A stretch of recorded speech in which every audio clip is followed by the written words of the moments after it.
He paid nearly $100,000 to give his little brother the wedding of a lifetime, hired the most exclusive ballroom in Manhattan, bought the dress, booked the honeymoon suite, paid for every flower, every bottle of champagne, every diamond on that table. And they threw him out. Security grabbed him by the arm, in a room he paid for, at a party he funded, surrounded by people drinking his money, and walked him to the door like he was nobody. If you've ever been betrayed by the person you sacrificed everything for, stay until the end.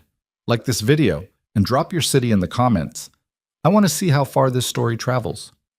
The morning of the wedding, Kang Min-jae woke at 4:53 and lay still in the dark for 11 minutes. He did not check his phone. He did not reach for the glass of water on the nightstand. He simply stared at the ceiling of his penthouse on the 54th floor and listened to the city breathe below him. The low mechanical groan of garbage trucks on Lexington, a siren cutting east toward the hospital, the muffled percussion of a world that never actually stopped moving, no matter what day it was. He had trained himself years ago to begin every morning this way. 11 minutes of silence before the day reached in and grabbed him by the throat. Today, the silence felt different. He noticed it the way you notice a smell you cannot name, something faintly wrong, something sitting just outside the edge of what he could identify. He had felt it before, twice, maybe 3 times in his life.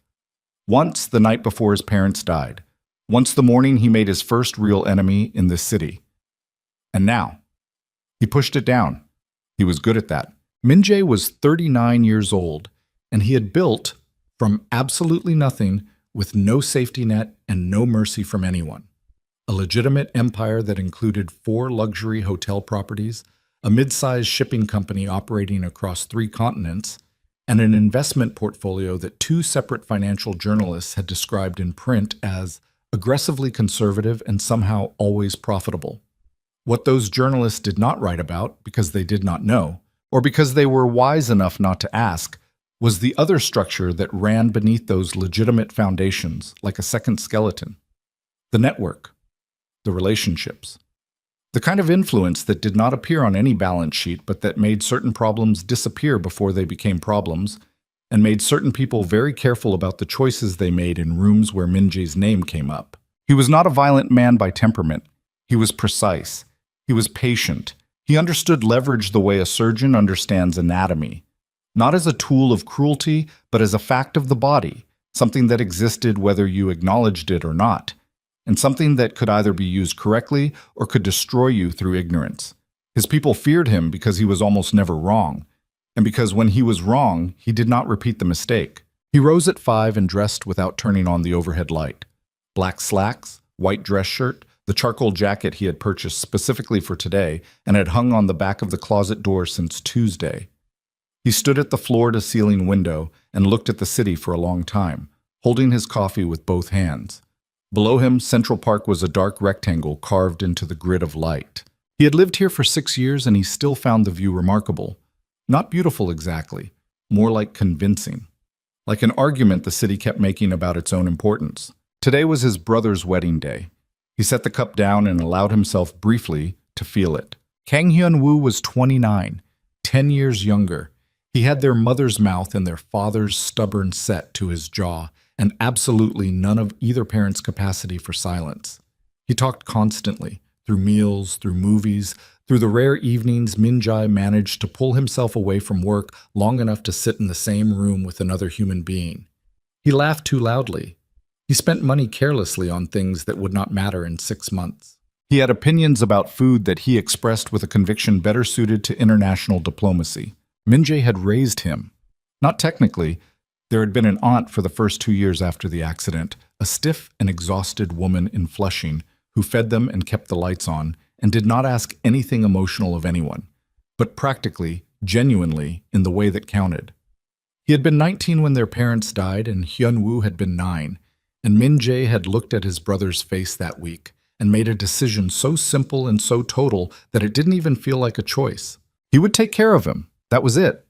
That was the whole architecture of everything that followed. He had built the empire partly for himself, yes. He was not going to pretend otherwise. He was not that sentimental. But the foundation of it, the original fuel, was Hyun-woo. The tuition. The apartment in Koreatown when Hyun-woo first moved to the city. The business seed money 3 years ago when Hyun-woo decided he wanted to try importing Korean skincare products to the American market. Min-jae had written the check without blinking and told him not to thank him, just don't lose it all. He hadn't lost it all. The business was modest but real.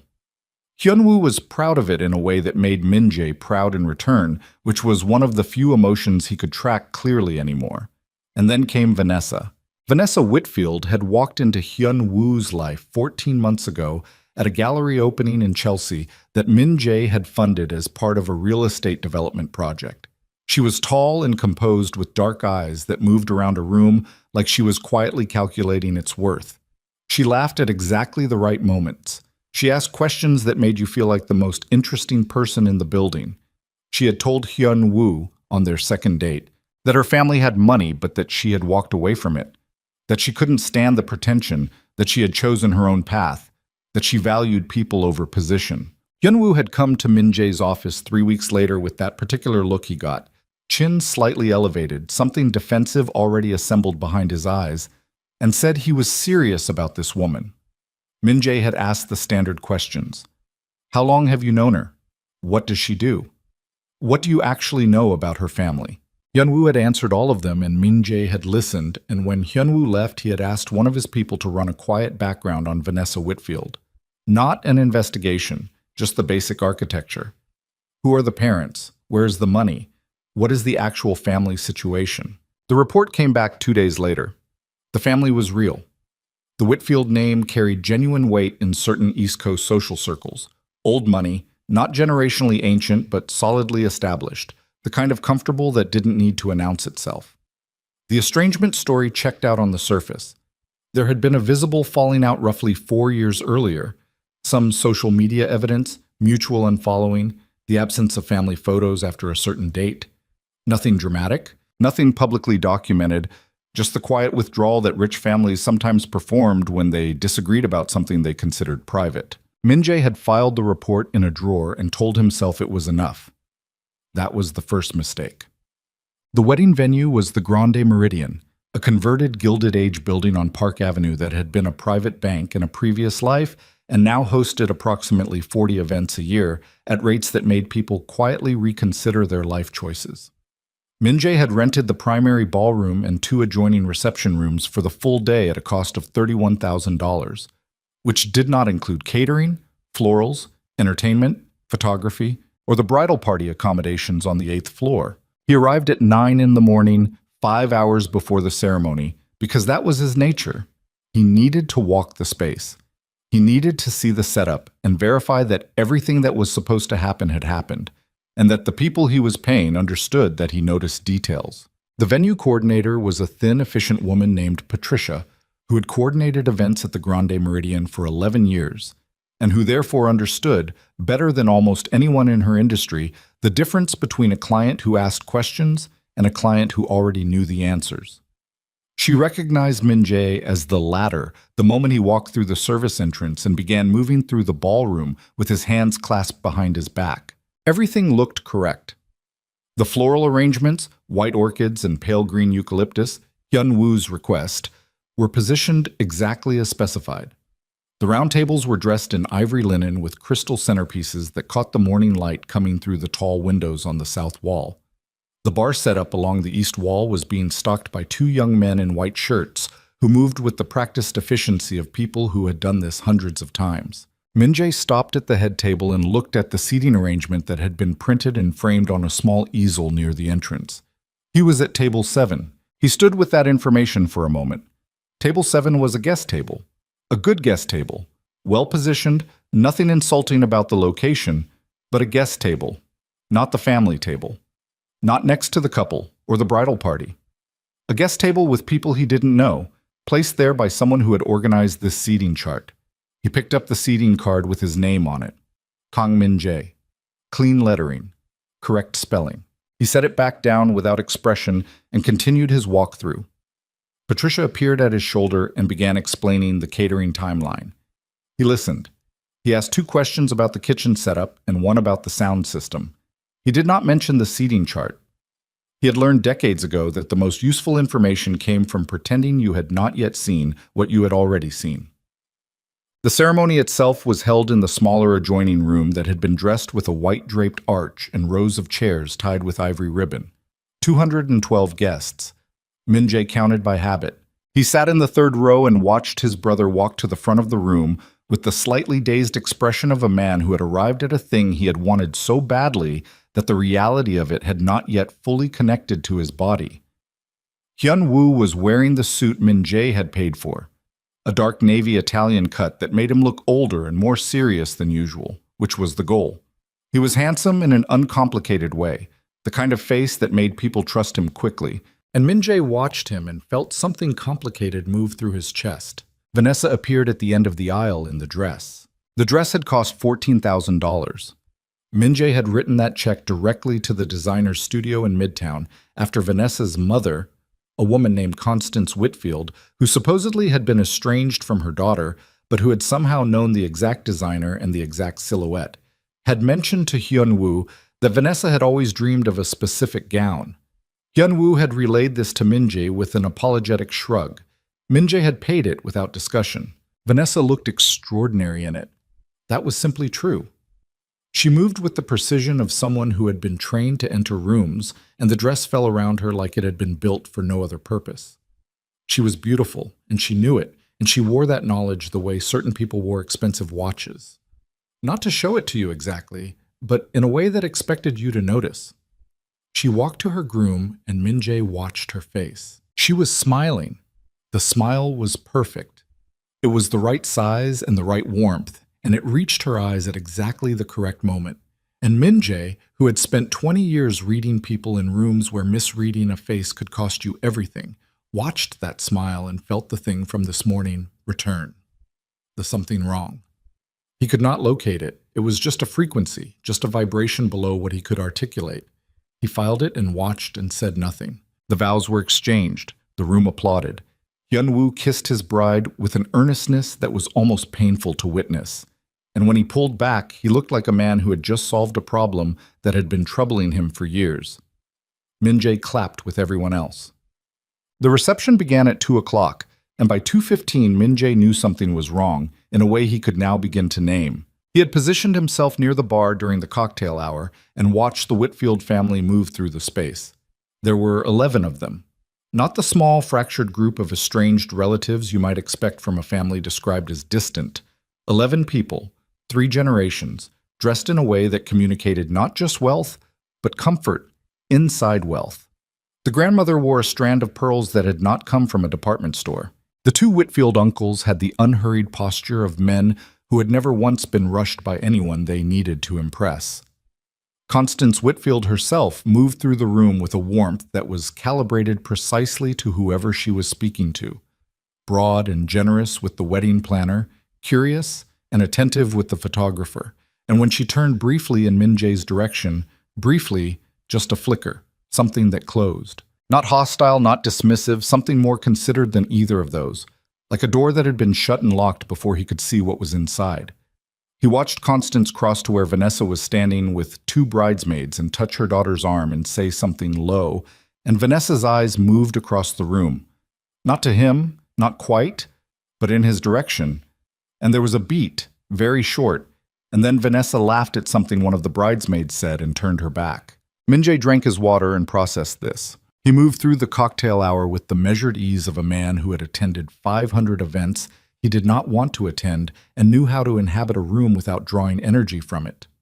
He spoke to 2 of Hyun-woo's friends from the skincare business, a couple who had met in Seoul and were visiting for the wedding, and a woman who worked with Vanessa at a nonprofit whose name he had already forgotten.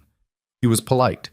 He asked questions. He listened to the answers. He kept the part of his brain that was doing the other work, cataloging, connecting, reviewing, behind his eyes where no one could see it. At 3:15, the guests were directed into the main ballroom. The ballroom was extraordinary. Min-jae could admit that without sentimentality. The crystal chandeliers threw light across the ivory dressed tables in a way that made the whole room look expensive in a second language, not in the obvious way of new money, but in the quiet, assured way of a space that had always been this beautiful and didn't need your approval. The floral arrangements he had approved added the right amount of softness. The string quartet in the corner was playing something slow and European. The bar along the east wall was fully operational. He found his seat at table 7. His table mates were a couple who were friends of Vanessa's from college. She worked in public relations. He was in finance, both pleasant enough in the practiced way of people who were good at social occasions.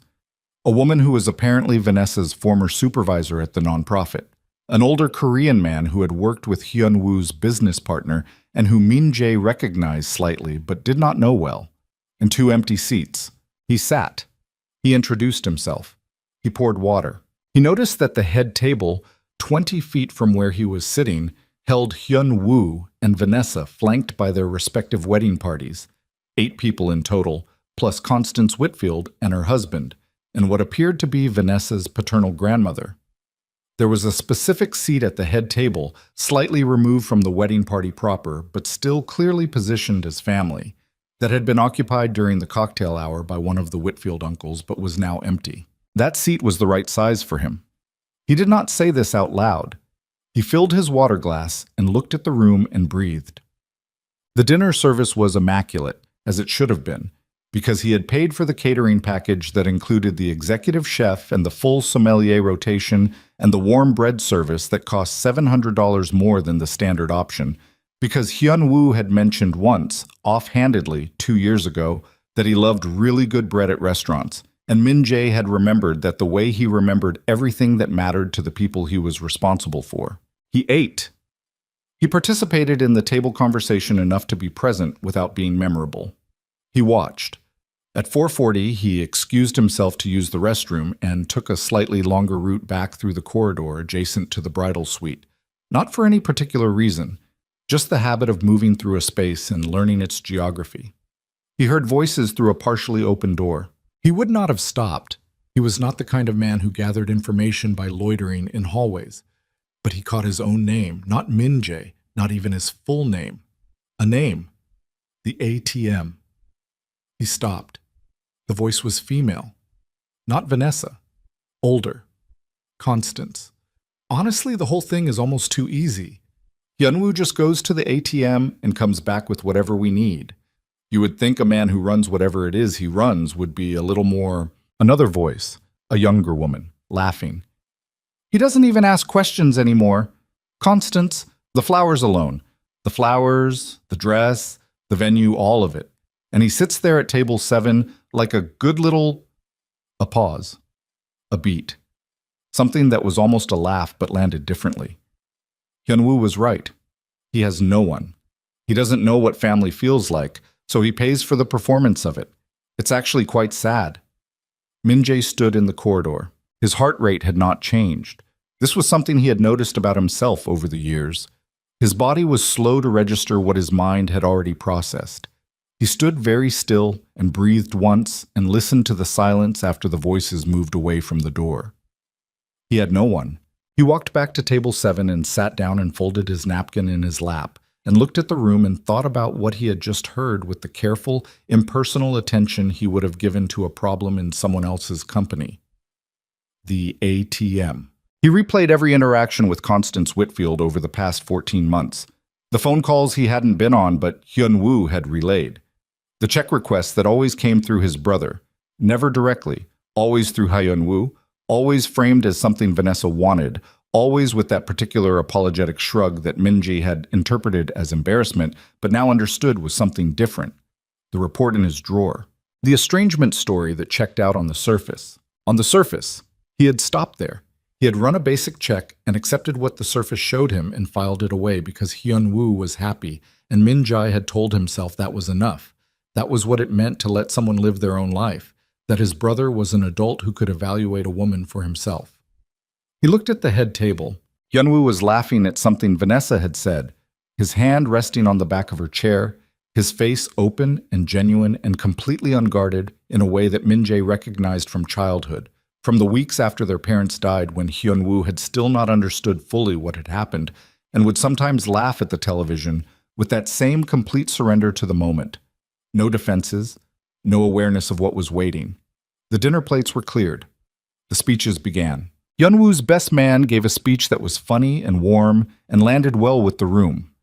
Vanessa's maid of honor gave a speech that made several women at the surrounding tables reach for their napkins. Constance Whitfield stood and gave a speech about her daughter that was gracious and composed, and included a single sentence about how grateful she was that Vanessa had found someone who appreciated her. The kind of sentence that meant several things depending on where you were sitting.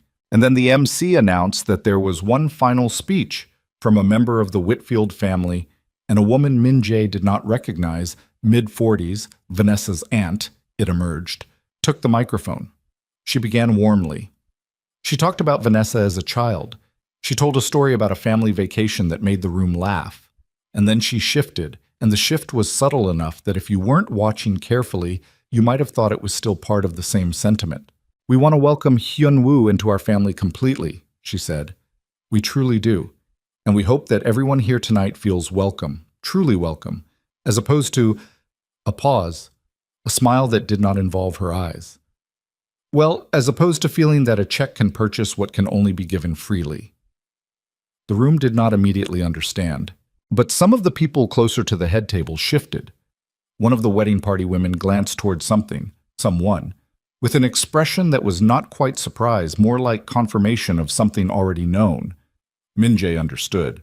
He was sitting very still at table 7 with his hands flat on the table and his face entirely neutral, and the thing that had been building in him since 5 in the morning, the frequency, the vibration, the unnamed wrongness, had finally clarified into something with edges. The aunt continued speaking.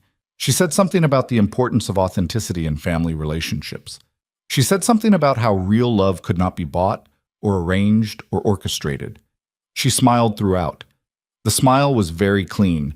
The room was beginning to understand what was happening, not fully, not all at once, but in the way that crowds gradually register an accident, the information arriving before the comprehension.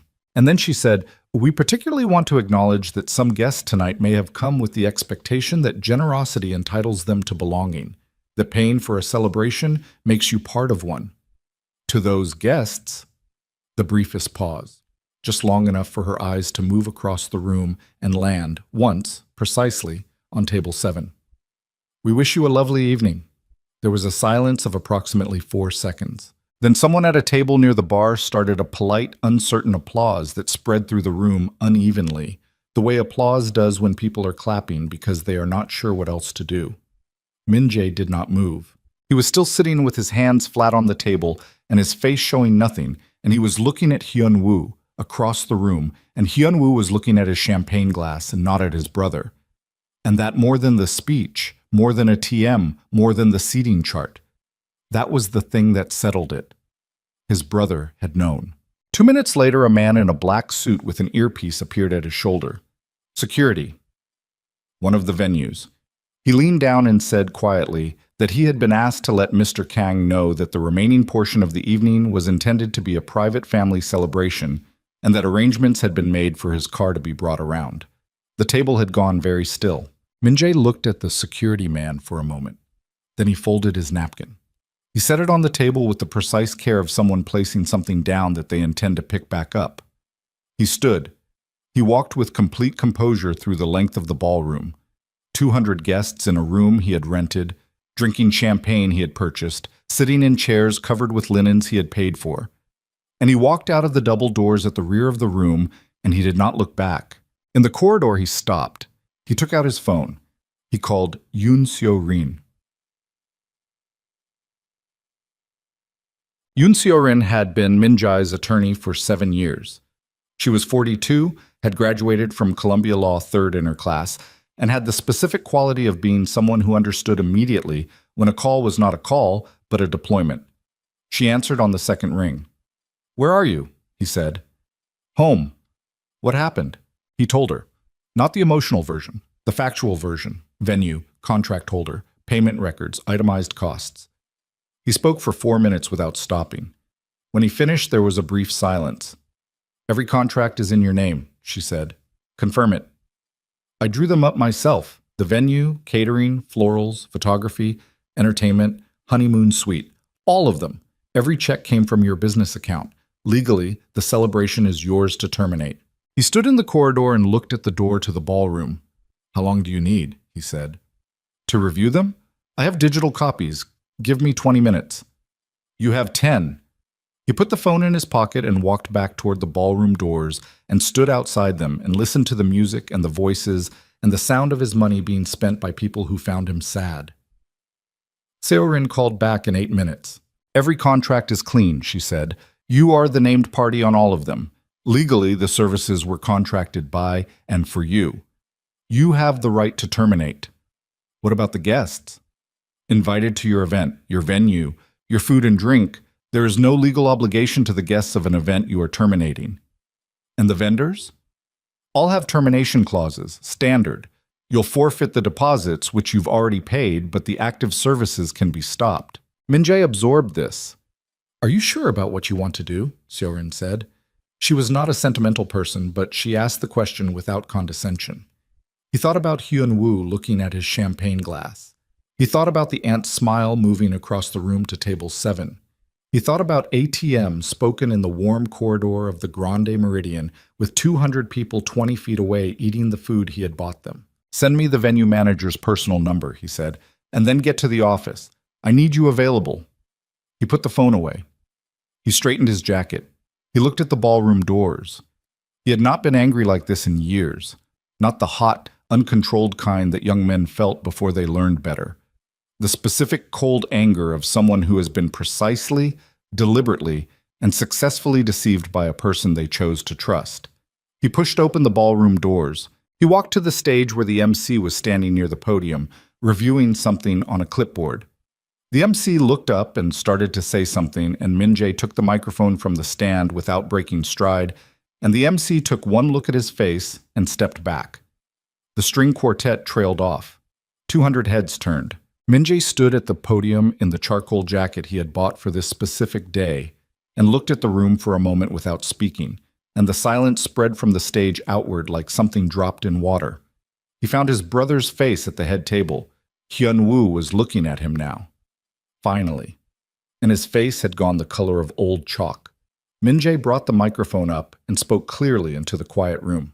"My name is Kang Min-jae," he said. "I am the one who paid for tonight." He paused to let that land. "The venue you are sitting in, the food you have eaten, the wine you are drinking, the flowers on your tables, the music you were listening to, the dress the bride is wearing, the honeymoon suite reserved upstairs, all of it, paid for by me." He looked at Constance Whitfield. She had not moved, but something in her posture had changed. A tiny recalibration, a slight tightening of what had been so carefully relaxed all evening. "I am told," he continued, "that generosity does not entitle a person to belonging. I was told this tonight, in this room, with my money in everyone's glasses." He paused. "I agree. Generosity does not buy belonging. You're right about that." He reached into his jacket pocket and removed his phone. He made one call, held for 3 seconds, spoke 2 sentences, and put it away. "I've just instructed the venue manager to end the celebration effective immediately. The bar is closing. The music is done. The kitchen will not be serving the cake. The honeymoon suite reservation will be canceled in," he checked his watch, "approximately 4 minutes." The room was absolutely silent. "The remaining catering will be donated to a shelter in Harlem. I've already made the arrangements." He set the microphone back on its stand with the same precision with which he had folded his napkin 40 minutes ago. He looked at Hyun-woo one more time, at his brother's face, white and still, and finally paying attention. And then he turned and walked back toward the door. Behind him, the room erupted. He did not turn around. He was in the elevator when his phone began to ring. Hyun-woo. He watched the name pulse on the screen for the full duration of the elevator's descent, 12 floors, 40 seconds, and did not answer. In the lobby, he walked past the front desk without stopping, through the revolving door and out onto Park Avenue where the evening air hit him like cold water, and taxis moved past and the city continued doing what it always did, which was not care about any particular person's particular problem. His car was waiting. He got in. His driver, a quiet man named Thomas, who had been with him for 4 years and understood that silence was sometimes the only appropriate response to what he witnessed, pulled away from the curb without being asked. Min-jae sat in the back and watched the city slide past the window, and held the cold anger very carefully, the way you hold something that you know is going to be useful later, the way you hold a piece of evidence that is about to become the foundation of something significant. He knew, with the certainty of someone who had learned to trust his own instincts in the years when his instincts were the only reliable thing he had, that tonight was not the end of this. It was the beginning. What he did not know yet, what was waiting for him in the morning, in the report his investigator would assemble over the next 72 hours, was that the deception was larger than he had understood, more deliberate, more complete, and that the person most central to it, the person whose betrayal would hit him in a place where he had long believed himself unreachable, was not Vanessa Whitfield. It was the boy he had spent 20 years building an empire to protect. The penthouse was dark when Min-jae got home. He did not turn on the lights. He crossed to the window and stood in the same position he had occupied at 5 that morning. Same glass, same city below, same rectangle of park carved into the grid, and the symmetry of it was not lost on him. He had started the day here, and he had ended it here, and in between something had been broken that he was still in the process of fully measuring. His phone had received 41 messages in the car. He had read none of them. He set it face down on the kitchen counter and poured 2 fingers of bourbon from the bottle he kept in the cabinet above the refrigerator, the one he rarely touched, because he did not drink when he needed to think clearly, and he almost always needed to think clearly. Tonight, he made an exception. He drank it standing at the counter and poured a second and carried that one to the window. The city below him was indifferent and enormous, and he was grateful for both of those things. He stood there for a long time. At 11:40, his phone vibrated with enough persistence that he finally crossed the room and looked at it. Most of the messages were from Hyun-woo. 12 of them, starting 20 minutes after he had left the Grande Meridian, and increasing in frequency and in something that started as anger and shifted, around message 8, into something that sounded more like panic. The last one, sent 9 minutes ago, said only, "We need to talk tonight, please." Min-jae read it. He set the phone back down. There were also 3 messages from Seo-rin, who did not waste words even in text. The first said, "Office ready when you are." The second, sent 90 minutes later. "You should know the venue manager called me. Whitfield family is threatening to dispute the termination. I told him to have their attorney contact me." The third, sent 20 minutes after that. They backed down. "Also, I started pulling the original vendor contracts for your review. There's something you need to see." He read that last one twice. He called her. She answered immediately. It was almost midnight, and she sounded completely alert, which was one of the things he relied on her for. "What did you find?" he said. "Not on the phone. Come in the morning, early." "Tell me what category." A pause. "The estrangement," she said. "I pulled some of the background work your investigator did 14 months ago. I think the question you asked him wasn't specific enough." He processed that. "How early?" "I'll be there at 6. He ended the call and stood in the dark with the bourbon and did not sleep for a long time. Well, Hyun-woo arrived at the penthouse at 7:15 the next morning. Min-jae had been back from Seo-rin's office for less than an hour. He had showered and changed and was standing at the kitchen counter with coffee when the building's front desk called up. He told them to send his brother up. Then he stood and waited and listened to the elevator, and when the door opened, he was ready. Hyun-woo looked terrible. That was the first thing. He had not slept. That was obvious. The skin under his eyes had the bruised, papery quality of a person who had been awake all night in a state of sustained distress. He was still in the clothes from the wedding, the navy suit now carrying the specific dishevelment of fabric that had been worn through the wrong kind of night. His tie was gone. The top button of his shirt was open. He was carrying nothing. He stepped into the apartment and Min-jae looked at him, and neither of them spoke for a moment. Then Hyun-woo said, "You destroyed my wedding." His voice was not what Min-jae expected. It was not apologetic or frightened. It was hard. The kind of hard that comes from a night of converting grief into something more manageable. Min-jae said nothing. 200 people, Hyung. 200 people watched you take a microphone and... He stopped, breathed. "Do you understand what you did? Do you have any idea what tonight was like for Vanessa? For her family?" "For her family," Min-jae said. "Yes, for her family. The family that was supposed to be estranged." A flicker. Something moved across Hyun-woo's face. Not guilt, not quite, but the first faint signal of something underneath the anger that knew it was standing on unstable ground. They reconciled, Hyun-woo said. Families work things out. It's not when. What? When did they reconcile? Give me a date. Hyun-woo's jaw tightened. I don't know an exact approximately. A month, a season, a year.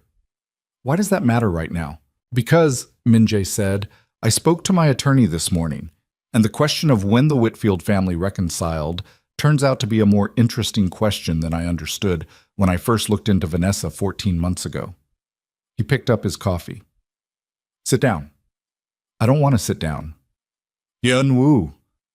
The name came out flat and quiet and carried 20 years of weight. Hyun-woo sat. Min-jae remained standing.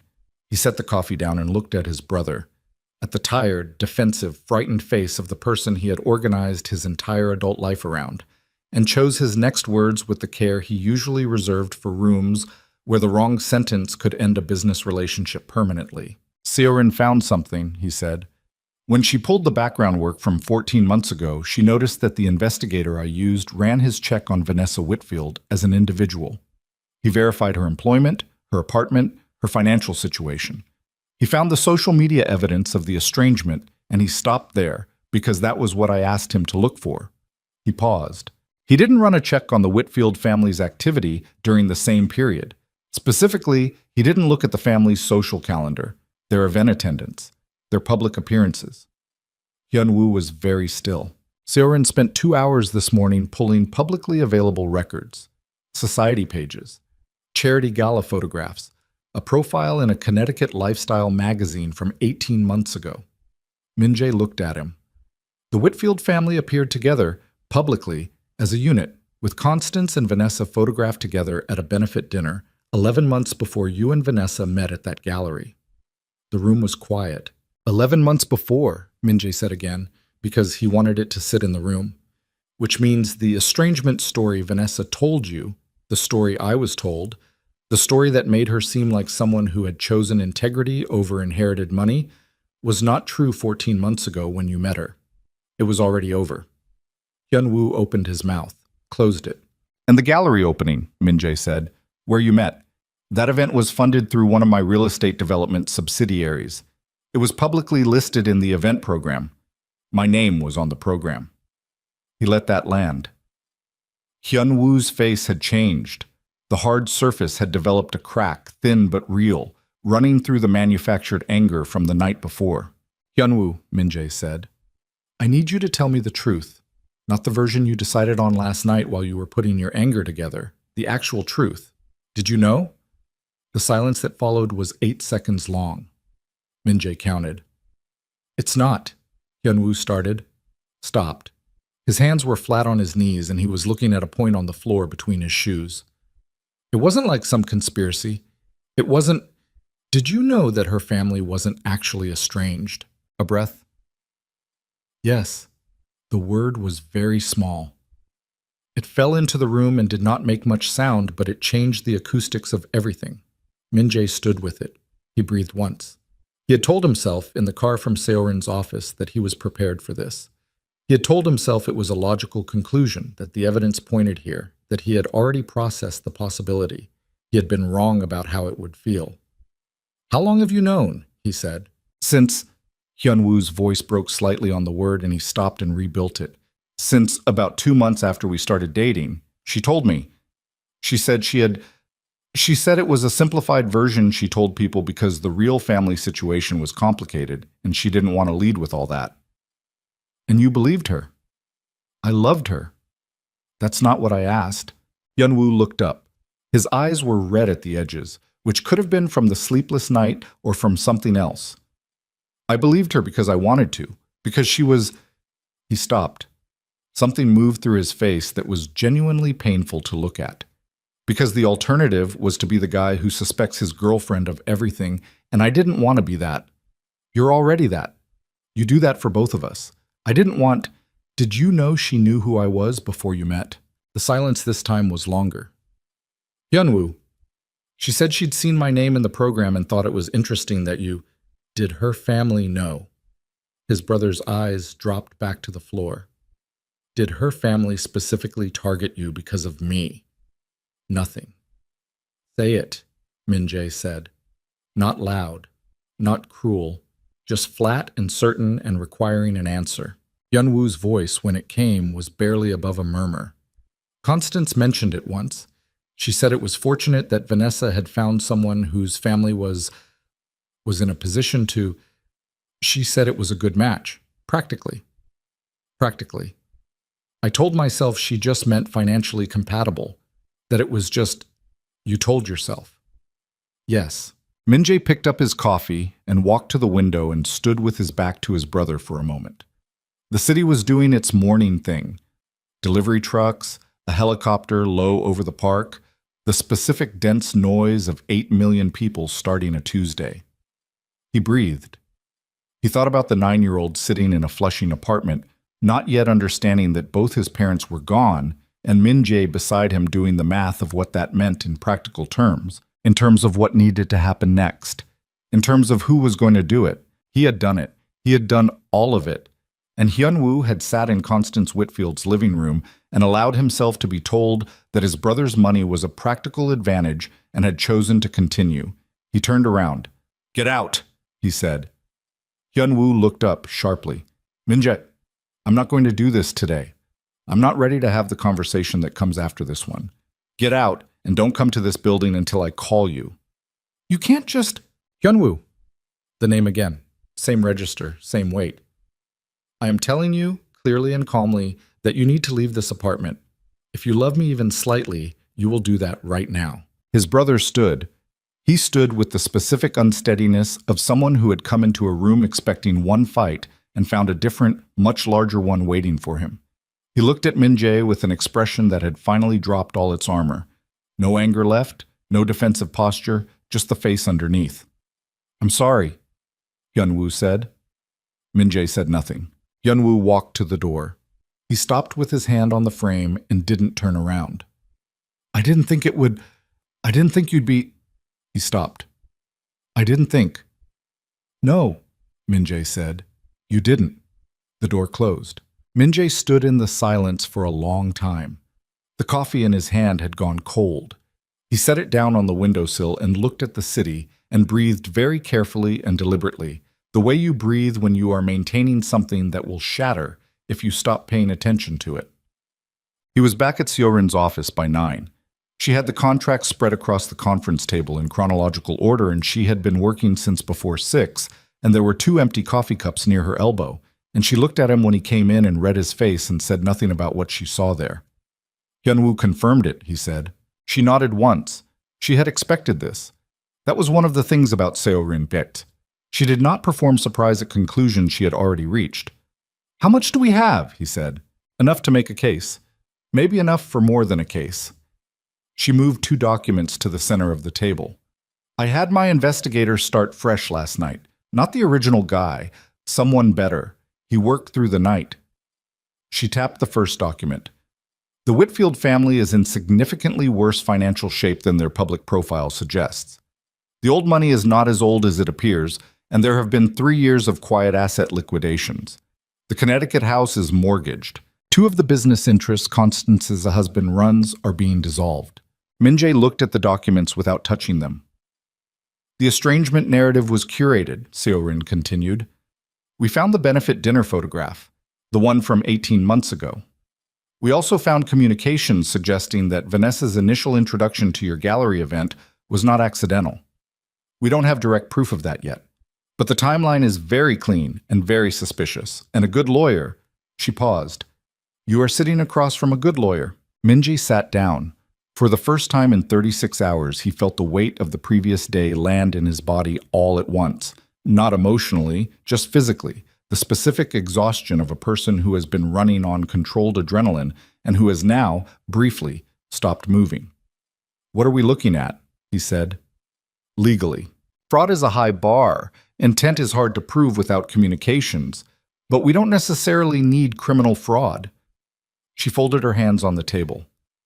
"The wedding expenditures were substantial and verifiably made under the assumption, induced by false statements, that this was a genuine family situation. The estrangement story was material to your willingness to spend. That's a civil claim. We could argue unjust enrichment, fraudulent misrepresentation, potentially more if the investigator finds what I think he might find regarding the gallery introduction. What's the settlement potential? Significant. The Whitfields can't afford a prolonged lawsuit, not with their actual financial picture. They'd settle to avoid discovery making their situation public. Min-jae was quiet for a moment. He was looking at the documents on the table without seeing them. There's something else, Seo-rin said. Her voice shifted slightly. Not softer, but more precise. The way she got when she was delivering information she considered important enough to land correctly. My investigator flagged something. When he dug into the timing of Vanessa and Hyun-woo's relationship, he found a prior connection we didn't know about. Min-jae looked up. Vanessa Whitfield and Hyun-woo's business partner, a man named Daniel Cho, attended the same graduate program at Columbia. 2 years ago, they overlapped for 1 semester. She slid a photograph across the table. They're in the same photograph at a Columbia alumni event, 14 months before the gallery opening, where Vanessa and Hyun-woo supposedly met by chance. Min-jae looked at this photograph. It was a party photograph, the low-quality, wide-angle kind that got posted to institutional social media accounts. There were perhaps 30 people in it. Vanessa Whitfield in the far left, Daniel Cho in the center, both clearly present, both clearly connected to the same institutional event. He set the photograph down. Daniel Cho introduced them, he said. It was not a question. We don't have confirmation yet, but the probability. Daniel Cho introduced them and didn't tell Hyun-woo he knew her. He looked at the photograph again. Or Hyun-woo knew. Seo-rin said nothing. She let him work through it. Min-jae stood. He walked to the window of the conference room, which faced east, away from the park, toward the dense mid-rise grid of Midtown. He stood there and processed the full geometry of what he was looking at.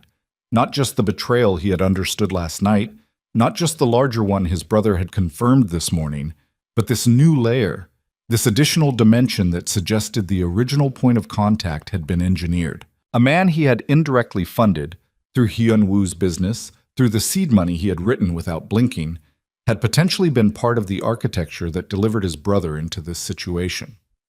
I want the investigator to confirm the introduction, he said. He's already working on it. How long? 24 hours. Maybe less. He turned from the window. When we have confirmation, I want to be in a room with Hyun-woo, with the photograph and whatever else we find. I want him to see all of it before I decide what comes next. Seo-rin nodded. And Seo-rin, he looked at her. Whatever I decide comes next, I need it to be airtight, not aggressive, not retaliatory. Airtight. I want them to understand that what they built against me was constructed by people who did not know what they were building against. She held his gaze for a moment. Understood. He picked up his jacket from the chair. He was almost at the door when she said his name. He turned. The video, she said, from the reception. It's been viewed 4 million times since last night. Multiple outlets are running it. He had known this was coming. He had known it in the car when he left the Grande Meridian, and he had filed it away as a problem for a later hour. What's the angle? He said. Mixed. Some are calling you the villain. Others are calling you the victim. Social media is... She paused. It's loud. It'll be louder when the fraud comes out. Yes, she said. It will. He left the office and stood in the elevator on the way down and looked at his own reflection in the polished metal doors, the charcoal jacket from yesterday, the face of a man who had not slept, the eyes of someone who was still in the process of deciding something enormous. His phone buzzed. He looked at it, a message from a number he did not recognize. No name. 3 sentences. Mr. Kang, I think you deserve to know the full story. I was there when they planned it. He stood in the elevator as the doors opened onto the building lobby, and people moved past him, and the city continued its enormous, indifferent motion, and he read the message 3 more times and understood that whatever shape he had believed this situation to have, it was larger than... He stood in the lobby for 11 seconds. Around him, the building moved, a courier dropping an envelope at the front desk, 2 women in business suits crossing toward the revolving door. a security guard shifting his weight from one foot to the other with the practiced boredom of someone who had stood in the same spot for years. None of it registered. Min-jae stood with the phone in his hand and read the message a fourth time and then a fifth. And then he put the phone in his pocket and walked to the far corner of the lobby near the emergency stairwell door where the foot traffic didn't reach and took it out again. Mr. Kang, I think you deserve to know the full story. I was there when they planned it. No name, no context. A number with a New York area code that his phone did not recognize. He typed, "Who are you?" The response came in 40 seconds, fast enough that whoever it was had been watching the screen. "My name is Rachel Cho. Daniel is my brother. I need to meet with you today. Not by phone." Min-jae read this and stood very still for a moment and then typed, "Where?" She had chosen a diner in Murray Hill, the kind of place that had been in the same location for 30 years and had not updated anything about itself in that time. The same vinyl booths, the same laminated menus, the same particular smell of coffee that had been sitting on a warmer for too long. It was anonymous in the way that only genuinely unfashionable places could be. Nobody in Min-jae's world would eat here, which was probably why she had chosen it. Rachel Cho was already in a booth in the back when he arrived. She was in her mid-30s, slight, with the kind of face that did not immediately give you much to read. Not closed exactly, more composed, like someone who had spent time learning to manage what showed. She was wearing a dark green jacket and had a coffee in front of her that she had not touched. She looked up when he came in, and her eyes moved over him once, quickly, in a way that suggested she had been checking entrances since she sat down. He slid into the booth across from her. "You came alone," she said. "Yes?" "I wasn't sure you would." "I almost didn't." He looked at her. "Talk." She wrapped both hands around her coffee cup and looked at the table for a moment. Not stalling, organizing. He recognized the difference. When she looked up, her voice was level. "Daniel's my older brother. We're close. We're close." She corrected the tense and the correction landed with weight. 8 months ago, he told me something he shouldn't have. I think he told me because he needed someone to know, and I was the only person he trusted. I didn't understand the full picture then. After last night, she stopped. I saw the video this morning like everyone else. I've been sitting on this since 8 a.m. trying to decide. Decide what? Whether telling you makes it better or worse. Tell me what you know, and I'll tell you which one it is. She nodded. She had expected this. She took a breath that was not quite steady. Daniel met Vanessa at Columbia 2 years ago. You probably already know that part. I found out this morning. What you don't know, what I don't think your people have found yet, is that the introduction at the gallery wasn't Daniel's idea. It was Constance Whitfield's. She met his eyes. Constance approached Daniel 6 months before the gallery opening. She had done research on Vanessa's social network from the Columbia period, and she identified Daniel as someone who might have access to people in your orbit. She knew who you were. She had been following your business profile for over a year. Min-jae said nothing. His hands were flat on the table, and his face was doing nothing. She told Daniel that Vanessa needed to meet someone stable, someone with real resources. She framed it as a mother wanting a good future for her daughter. Rachel's jaw tightened slightly. She also told him that if he could facilitate an introduction, and if things developed the way she expected them to, there would be a financial arrangement for Daniel. A referral, she called it. How much? $50,000, paid in 2 installments, $25,000 when Hyunwoo proposed, $25,000 on the wedding day. The diner noise continued around them. The scrape of a chair, the bell above the door, someone's phone playing a notification sound at the counter. Min-jae sat in the middle of all of it and felt something in his chest go very cold and very quiet, like a room whose window had just been opened in winter. Daniel arranged the gallery introduction, he said. Yes. He told me he felt uncomfortable about it, but the money was... His business had a bad year. He convinced himself it was harmless, that it was just an introduction, that Vanessa and Hyunwoo would either work or they wouldn't, and he was just... She stopped. He used the word facilitating, I remember, because it made me sick. Did Hyunwoo know Daniel had been paid? No. She said this immediately and with conviction. Daniel was very clear about that. Hyunwoo didn't know about the arrangement with Constance. He knew Daniel had introduced them, Obviously, he knew that, but he thought it was just a friend doing a friend a favor. Min-jae filed this. It did not exonerate his brother. It adjusted the geometry slightly. The second installment, he said, the $25,000 on the wedding day. Was it paid? Something moved across Rachel's face. That's the part I need you to understand. That's why I'm here. She set down the coffee cup. Daniel received the second payment 3 days ago via wire transfer from a Whitfield Family LLC. She reached into her jacket pocket and removed her phone and turned it to face him. On the screen was a photograph of a bank statement. Daniel Cho's name at the top. A wire transfer entry dated 3 days before the wedding, $25,000. Originating account listed as Whitfield Family Holdings, LLC. Min-jae looked at the photograph for a long time. Daniel didn't know I'd seen this, Rachel said. I saw it by accident. He'd left his laptop open. She took the phone back. When I asked him about it, he told me everything. He cried. I've never seen my brother cry before in my adult life. Her voice stayed level, but it cost her something. He said he wanted to undo it. He said by the time he understood what he'd actually helped build, it was too late, and he didn't know how to... She stopped. He's not a bad person. He made a terrible decision for money, and he's been living with it. Where is he now? Home. He doesn't know I'm here. Min-jae leaned back in the booth. He looked at the table and breathed once, long and controlled. His mind was doing the restructuring work, taking the shape he had understood this morning and rebuilding it with the new dimensions Rachel had just provided. Constance Whitfield had not simply been a mother who approved of her daughter's opportunistic relationship. She had been the architect.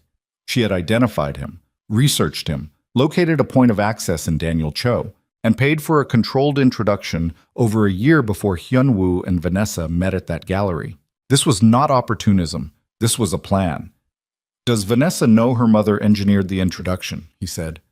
Rachel was quiet for a moment. I don't know. Daniel thinks she might not know the full extent, but... She paused. But she knew the estrangement story wasn't true, and she used it. So whatever she knew or didn't know about the beginning, she was participating by the time it mattered. He nodded slowly. Mr. Kang.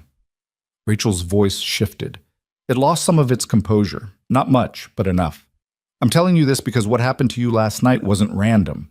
You were selected. Your brother was the mechanism, but you were the target. The money, the wedding, all of it. It was a withdrawal from someone they spent over a year positioning themselves to access. She looked at him directly. You deserve to know that. Min-jae looked at her for a moment. Why didn't you come to me before the wedding? Because I only found the bank statement 4 days ago, and because... She stopped, started again. Because I was afraid. Daniel is my brother. I didn't want to be the person who... She exhaled. I made the wrong call. I know that. He said nothing. I'm sorry, she said. He slid out of the booth and stood and reached into his wallet and left $40 on the table for the coffee neither of them had drunk, and looked at Rachel Cho one more time. Send me the photograph of the bank statement, he said. The number you texted from. She nodded. He walked out. He called Seorin from the sidewalk. I need you to run Whitfield Family Holdings, LLC, he said. Full corporate structure, any transactions in the last 18 months, any connected accounts. A pause. That'll take a few hours. I also need you to pull everything on a wire transfer. $25,000, 3 days before the wedding, from that LLC to a personal account. I'm sending you the account details. Min-jae? Her voice was careful. What did you find? The gallery introduction was paid for, he said. Constance Whitfield paid Daniel Cho to introduce Vanessa to Hyun-woo. She identified me first. The marriage was the extraction mechanism. The silence on Seorin's end lasted 4 seconds. That changes the legal picture significantly, she said. I know. Fraudulent inducement, potentially conspiracy to defraud. The bank transfer is direct evidence of a financial arrangement connected to the scheme. If we can tie Constance to the original approach to Cho and establish that the false estrangement narrative was deployed as part of the scheme, we can tie her, he said. Get someone to Daniel Cho before he talks to anyone else. He's at home. His sister just left him and he doesn't know she came to me. Go now, before he has time to think. Do you want him pressured? No, I want him offered protection. He's a witness, not a target. If he cooperates fully, his exposure is manageable. Make sure he understands that. Understood. He ended the call and stood on the Murray Hill sidewalk and looked at nothing for a moment. Then he pulled up his messages and typed to Hyun-woo, "I need you at my office at 3. Come alone." The response was immediate. Okay. He put the phone in his pocket and hailed a cab because he did not want to sit in his own car right now, did not want the familiar interior and Thomas's careful silence. He wanted the anonymous back seat of a yellow cab and a driver who didn't know his name and a window he could look out of while the city moved past. And he held what he now knew and figured out what came next. What came next was the hardest part. Not legally. Legally, Seo-rin would build something airtight, and the Whitfields would settle because they could not afford what discovery would reveal. That part he could see clearly. The hard part was the conversation that was waiting for him at 3 o'clock, because Daniel Cho had been paid to introduce Vanessa to Hyun-woo. And Daniel Cho was Hyun-woo's business partner, the man Min-jae had funded indirectly through the seed money he had given his brother 3 years ago. His money had paid for the salary of the man who had been paid to deliver his brother into a scheme designed to drain Min-jae's accounts. He had financed every piece of this. The cab hit a pothole on 34th, and the jolt went through him physically, and he sat in the back and breathed and held the shape of it. Hyun-woo arrived at his office at 2:58. Min-jae was already there, at the conference table rather than his desk, which he had chosen deliberately. The desk was a power position. The conference table was something else. More neutral, more confrontational in a different way. The arrangement of people who were about to look at the same evidence together, whether they wanted to or not. He had printed 3 things. The bank statement photograph Rachel had sent him. A summary of Seo-rin's initial findings on Whitfield Family Holdings LLC, which had come through an hour ago. And the Columbia alumni event photograph, Daniel Cho and Vanessa Whitfield in the same frame, 2 years ago, 14 months before the gallery.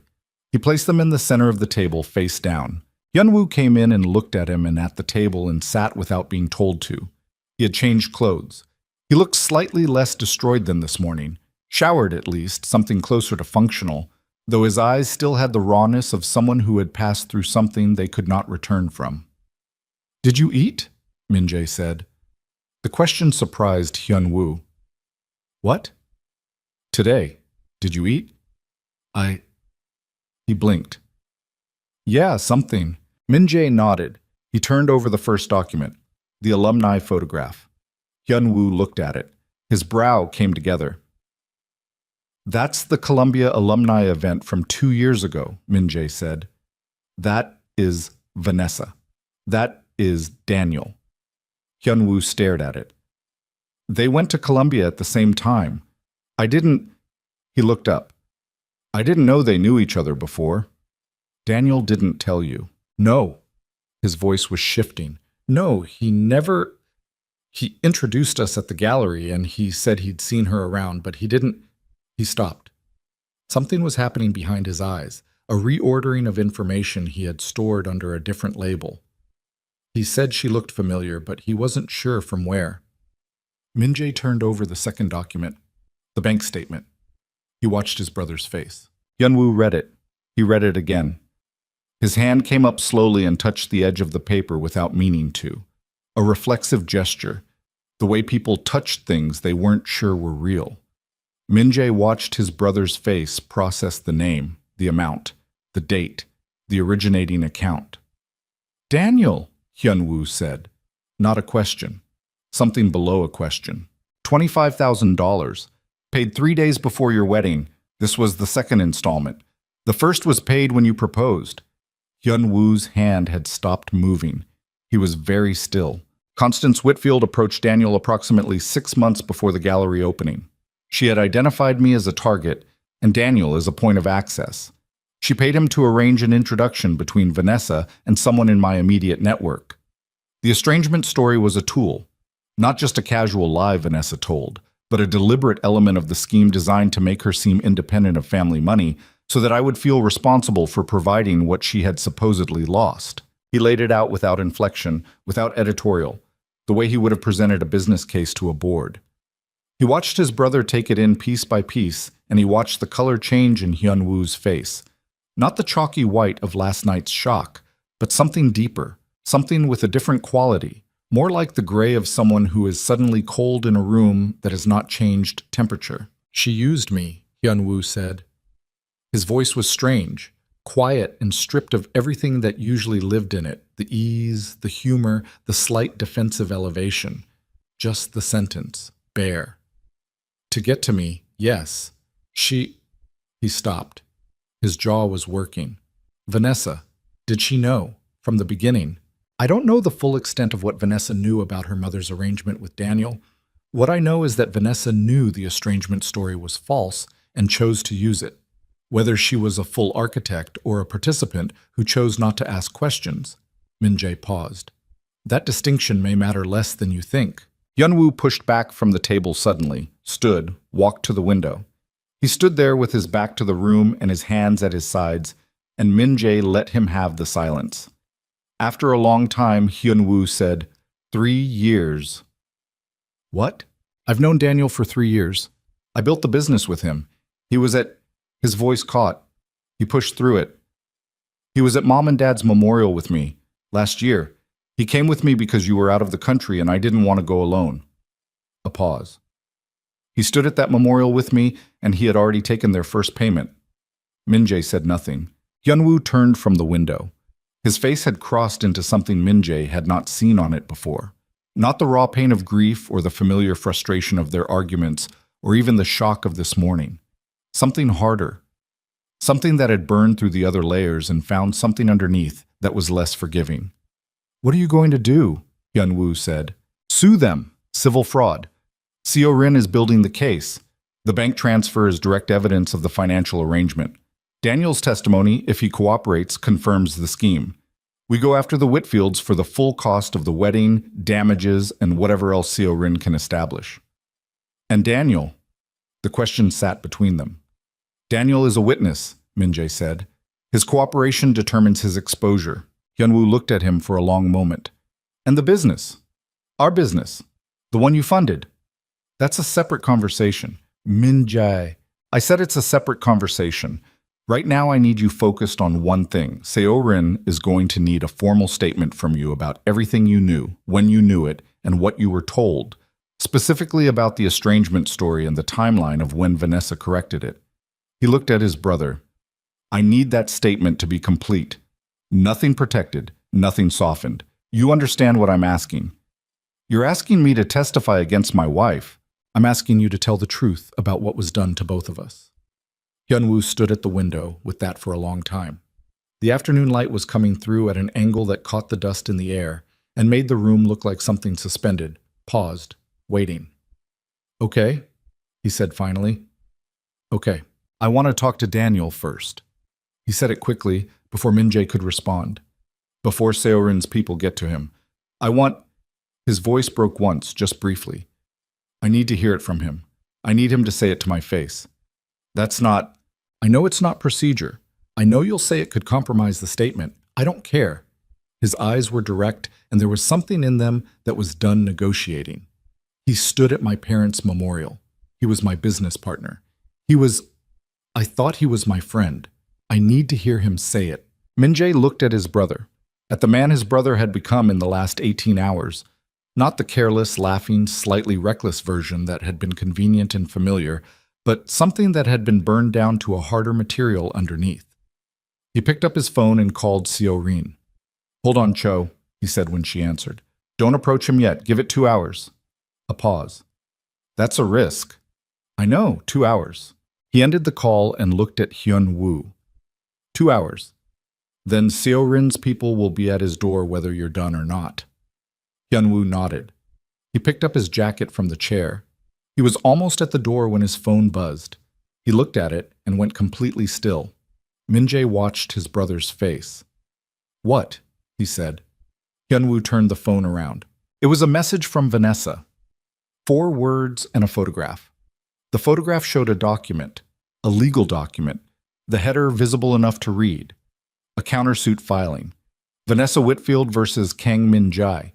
Intentional infliction of emotional distress. Tortious interference with marriage. Defamation. The 4 words above the photograph said, "You chose the wrong side." Min-jae looked at the document on the screen. He looked at it carefully and completely, and when he looked up, his face was exactly as it had been, neutral, contained, giving nothing away.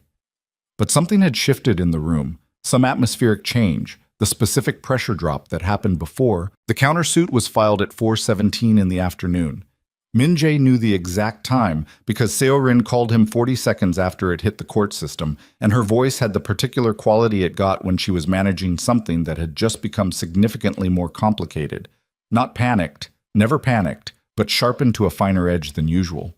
"They moved fast," she said. "They had it ready." He was still in the conference room. Hyun-woo had left 12 minutes ago to find Daniel Cho. The legal document was still on his phone screen. They filed before we could establish the fraud narrative publicly. They want to control the story. Intentional infliction of emotional distress is a weak claim. Tortious interference with marriage is almost impossible to sustain. The defamation angle is the one with teeth. They'll argue your speech at the reception constituted public defamation. Did it? No. You stated facts about your own financial contributions. That's not defamation. A pause. But it will take time to establish that in court. Time during which their version of events gets equal coverage. Min-jae looked at the window. The afternoon light had shifted while he wasn't paying attention, gone from the suspended amber quality of an hour ago to something flatter, more industrial. The city outside was doing its late afternoon thing. The density of movement increasing, the streets thickening with people heading somewhere else. "Their betting will settle to avoid the publicity," he said. "Yes? They're wrong. I know." He could hear her typing. "I'm filing our fraud complaint tonight. I want to be in the system before morning. Once our filing is public, their countersuit looks like exactly what it is. A preemptive defensive move by people who know what's coming. Do it. I need Daniel Cho's statement before I file. The bank transfer is strong, but the testimony completes the picture. Hyun-woo has 2 hours with him. Then your people move." A pause that meant she disagreed with the timeline, but had accepted it. "There's something else. The Whitfield family attorney contacted me 20 minutes ago, before the countersuit was filed, which means they filed it immediately after the call." She paused. "He said Constance Whitfield wants a meeting, face-to-face. She called it a conversation between reasonable people." Min-jae was quiet for a moment. "Where?" "Their attorney's office in Midtown, tomorrow morning." "Tell him I'll be there at 9, he said. "Tell him I'm bringing my attorney." "Min-jae, I want to see her face when she understands what we have." He ended the call. He sat alone in the conference room for 3 minutes, not thinking. He had been thinking continuously for 36 hours, and the thinking was done, the analysis complete, the picture fully assembled. He was just sitting, breathing, allowing his body to exist in a moment of stillness before the next thing. Then he stood and put on his jacket and went to find Thomas. "Ochaz." The call from Hyun-woo came at 6:44. Min-jae was in the back of the car, heading nowhere in particular because sitting still in the penthouse was not something he could manage tonight, and Thomas was doing what Thomas did, driving with the calm of a man who understood that sometimes the destination was beside the point. He answered immediately. Hyun-woo's voice was different from anything he'd heard from his brother in the last 2 days. Not the manufactured anger of yesterday morning, not the stripped bare admission of this morning. This was something quieter, and in some ways more frightening because it was the voice of a person who had been through something and come out on the other side of it with very little left. "He told me everything," Hyun-woo said. "All of it. All of it. The approach from Constance, the money, the gallery, all of it." A breath. "He says Vanessa knew her mother had arranged the introduction. She didn't know Daniel had been paid. She thought it was a favor, a social arrangement, but she knew it wasn't organic. She knew from the beginning that meeting you was the point." Min-jae absorbed this. "He's willing to give a statement," Hyun-woo said. "Full cooperation. He's in bad shape. He's been in bad shape for months, apparently. Rachel was right about that." "Where are you?" "Still at his place. Seo-rin's people are here. They've been here 20 minutes. A pause. "He asked me if you were going to destroy him." "What did you tell him?" "I told him the truth, that I didn't know." Another pause, longer. "Are you?" Min-jae looked out the window at the city moving past. A woman walking fast with a paper bag of groceries. A man on a phone at a crosswalk. The ordinary machinery of a Tuesday evening in a city that did not know or care about any particular person's particular crisis. He cooperates fully. His exposure is a civil matter, a manageable one. He paused. That's the truth. A long exhale from Hyun-woo's end. Okay. Go home. Sleep. Be at Seo-rin's office at 8 tomorrow. Where are you going? To meet Constance Whitfield at 9. The silence on Hyun-woo's end lasted 4 seconds. I want to be there. No. No. Flat and final. Not tomorrow, not that room. You'll get your moment, but not that one. A pause. Then, okay.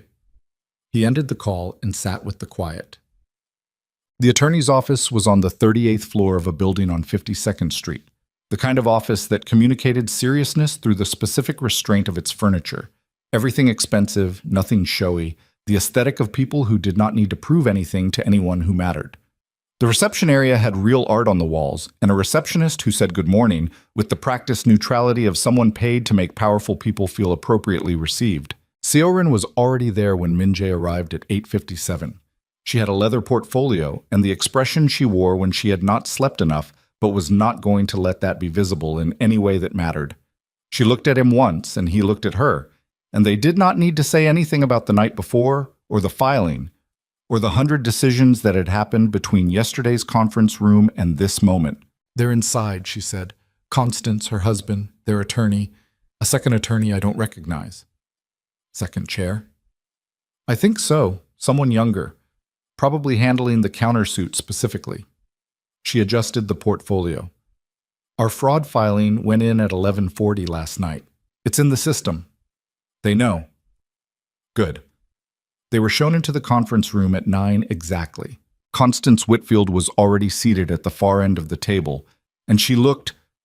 Min-jae noted this with the same impersonal attention he gave to everything. Like a woman who had spent the previous night deciding exactly what version of herself to bring to this room. She was composed, dressed carefully, the specific careful of someone who had thought about what their clothing communicated. Her husband, a man named Gerald who Min-jae had met once at a charity event 2 years ago and who had at the time seemed pleasant and slightly peripheral, sat to her right with the expression of a man who was present because he was supposed to be and who would not be the one talking. The lead attorney was named Pierce. Min-jae had looked him up last night. 15 years in civil litigation, a firm with a good reputation, not the best in the city, but solidly competent. The second attorney was indeed young, late 20s, female, sharp eyes behind wire-framed glasses, holding a legal pad. They sat. The room arranged itself. Pierce opened. Thank you for coming on short notice. Our client believes that the current situation... Before we do this, Min-jae said, I want to speak to Mrs. Whitfield directly. Pierce's professional composure held. I'd prefer that any communication... I know what you'd prefer. Min-jae looked at Constance. You asked for a conversation between reasonable people. I'm here. Talk to me. A moment. Pierce looked at Constance. Something passed between them, a small negotiation conducted entirely in facial expression. And Constance unfolded her hands and placed them flat on the table. Mr. Kang, she said. Her voice was warm. It was the same warmth he had watched her deploy at the wedding, calibrated and precise, and pointed at whoever she was speaking to. I want to begin by acknowledging that last night, 14 months ago, he said. She paused. That's where this begins. Not last night. 14 months ago, when you identified me, researched my financial profile, located a point of access in my brother's business partner, and paid him to engineer an introduction. He watched her face. That's where the conversation starts, Mrs. Whitfield. The warmth had not disappeared from her face, but something had moved underneath it. A subtle shift in the architecture, like a building whose foundation has been touched. I don't know what you think you...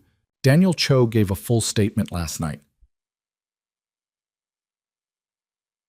He said it quietly, without emphasis. The way you say something that does not need emphasis. The wire transfer from Whitfield Family Holdings, LLC, is documented. $25,000, 3 days before the wedding. The first installment when Hyun-woo proposed. We have the bank records, and we have the testimony. He paused. We have the photograph from the Columbia alumni event establishing that Vanessa and Daniel knew each other 2 years before the gallery opening where they supposedly met by chance. Constance Whitfield's face had gone through several things in a very short period of time and was now residing in something that was not yet surrender, but was no longer the warm, controlled surface she had brought into the room. Her attorney touched her arm. "Constance, our fraud complaint was filed with the court at 11:40 last night," Siorin said, entering the conversation for the first time with the specific calm of someone placing a final piece on a board. "It is a matter of public record as of this morning. The filing includes the bank transfer documentation, a summary of Cho's statement, and a timeline establishing that the introduction between Vanessa Whitfield and Hyun-Woo Kang was a paid, orchestrated event conducted under false pretenses." Yeah. She opened the portfolio. "In terms of the countersuit your clients filed yesterday afternoon, we are prepared to answer each claim in detail. We would also note that the filing of a countersuit by a party who has already engaged in demonstrable fraud will be relevant context for any judge reviewing the complaint." The room was very quiet. Pierce said, "We'd like to request a brief recess to, No," Min-jae said. Pierce stopped. "You asked for this meeting. You have it." He looked at Constance. "I want to understand something. Not for the lawsuit. For myself." He leaned forward slightly. "You spent over a year building this. You identified me, you found Daniel, you paid him, you deployed your daughter, you were patient, you were methodical, you are clearly an intelligent woman." He paused. "What did you think was going to happen when I found out?" The question sat in the room. Constance Whitfield looked at him, and for the first time since he had walked in, she looked like herself. Not the performance version, not the warm, calibrated surface, but the person underneath who had made the decision 14 months ago and had lived with it since. Her eyes were very still. "I thought," she said slowly, "that by the time there was anything to find out, the marriage would be established enough that finding out wouldn't matter. Because I would protect Hyun-Woo. Because you protect everything you consider yours." The honesty of it was almost remarkable. He sat with it for a moment. "You were right about that," he said, "and wrong about everything else." He stood. "Here's what happens next. Your attorneys and mine will work out the settlement. I'm not going to tell you the number right now because that is what Siorin is for. What I will tell you is that the number will reflect the full cost of what you built. The wedding expenditures, the legal costs, the investigative costs, the damages. It will be large enough to be real, and I will not negotiate it down because you are embarrassed or because Gerald looks uncomfortable." He glanced at Gerald, who did look deeply uncomfortable. "The countersuit will be withdrawn as a condition of settlement. If it is not withdrawn, we proceed to litigation, and everything in our filing becomes public record at a level of detail that your family's social standing will not survive." "Bamams Mausin." He picked up his jacket. "The alternative," he continued, "is that we litigate. Full discovery. Everything about the financial situation of Whitfield Family Holdings, LLC, becomes part of the record. The mortgage on the Connecticut property, the dissolved business interests, the wire transfer, Daniel Cho's testimony and deposition." He looked at Constance one more time. "You selected me because you thought I would pay for the performance of family. You were right about that, too. I paid for it for 14 months. He paused. "I'm done paying now." He walked to the door. "Mr. Kang." Constance's voice. He stopped, did not turn. For what it's worth, Vanessa did care for him, whatever else was true. She did. He stood with that for 1 second.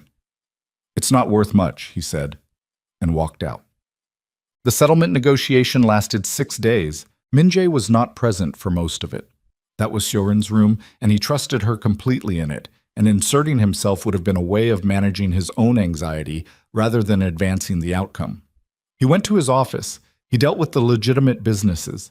He answered the accumulating questions from his board about the viral video, which had now been viewed 11 million times, and had generated a press cycle that was still active, and which he addressed in a single written statement drafted by Seo-rin that said nothing interesting and gave the media nothing useful. The video had split the public response cleanly down a line he found almost predictable. Half the coverage was about the scorned man who had humiliated his brother's wedding in a display of financial ego. The other half was about the wealthy Korean businessman who had been systematically targeted and defrauded by a family who saw him as a resource rather than a person. He read both versions and found neither of them accurate and did not engage with either. On the fourth day, Vanessa's attorney contacted Seo Rin separately from the Whitfield family's attorney. Vanessa was filing for divorce. She wanted no contact from Hyun Woo, no dispute of the divorce terms, a clean break. She was withdrawing from the countersuit as an individual. She would not be named in the settlement, could not be, her attorney argued, because she had not been a party to the financial arrangement between her mother and Daniel Cho. Seorin called Min Jae about this, and he was quiet for a moment and then said, "Let Hyun Woo decide." Hyun Woo decided not to contest the divorce. He told Min Jae this on the phone, briefly, without going into the emotional architecture of the decision, which Min Jae appreciated. He said he just wanted it finished. Min Jae said that was reasonable. They did not say much else. The space between them was still large and still required careful navigation, and both of them were, by some unspoken agreement, moving through it slowly. The settlement was signed on day 6. Min Jae did not celebrate. He was not built for celebration. He was in Seorin's conference room when the signed documents came through, and he read the final terms and looked at the total figure and nodded once, and told Seorin she had done good work, and she said, "I know." And they ordered food from the place down the block that did reasonable Korean food and ate it at the conference table and talked about other things. The Whitfield family paid the full amount. The countersuit was withdrawn. Constance Whitfield and her husband sold the Connecticut property 8 weeks later, which Min Jae learned about incidentally and which he received without satisfaction. It was information. Just information. Daniel Cho dissolved his business partnership with Hyun Woo 6 days after giving his statement. He sent Hyun Woo a letter, a physical letter, handwritten, that Min Jae never read and that Hyun Woo never described in detail. He said only that it existed and that he had read it twice and that it didn't fix anything but that it was real.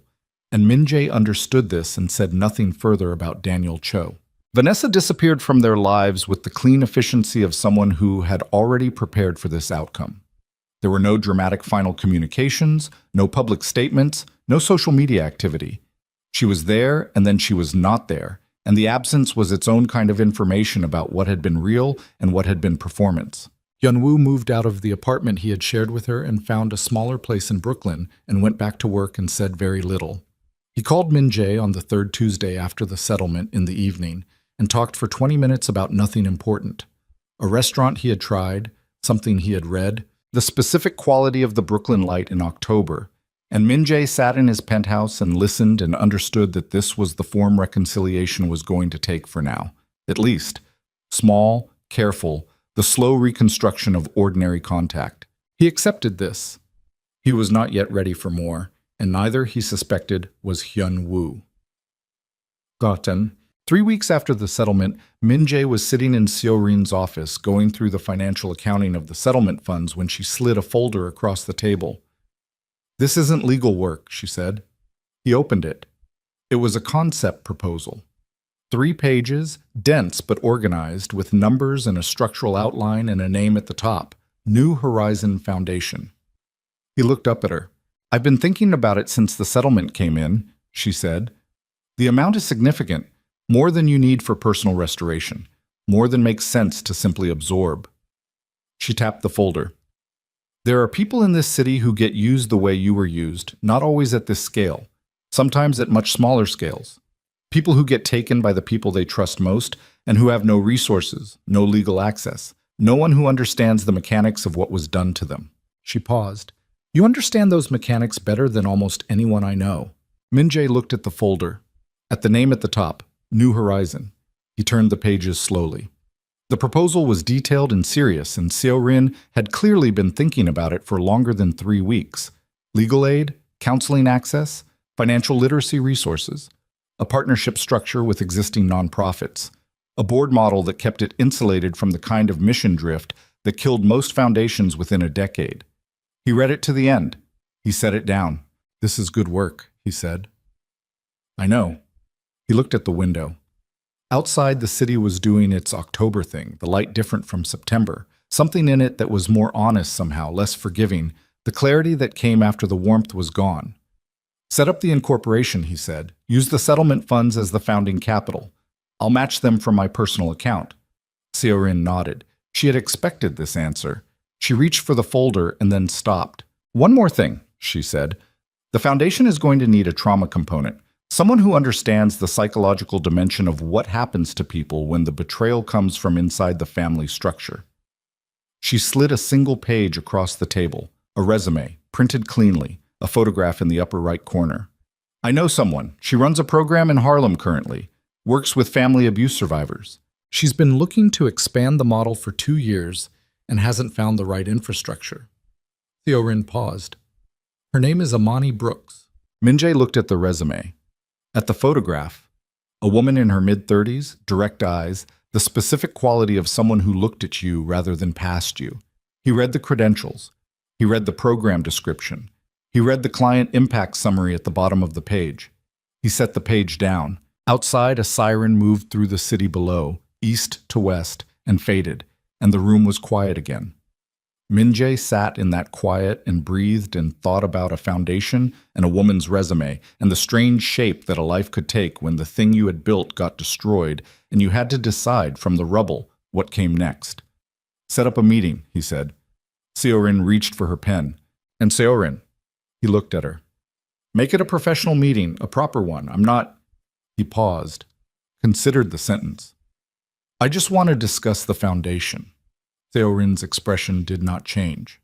Of course, she said, and wrote something in her portfolio that he could not see, and he understood from the particular stillness of her face that she had already decided several things about this that she was not going to share with him yet. He picked up his coffee.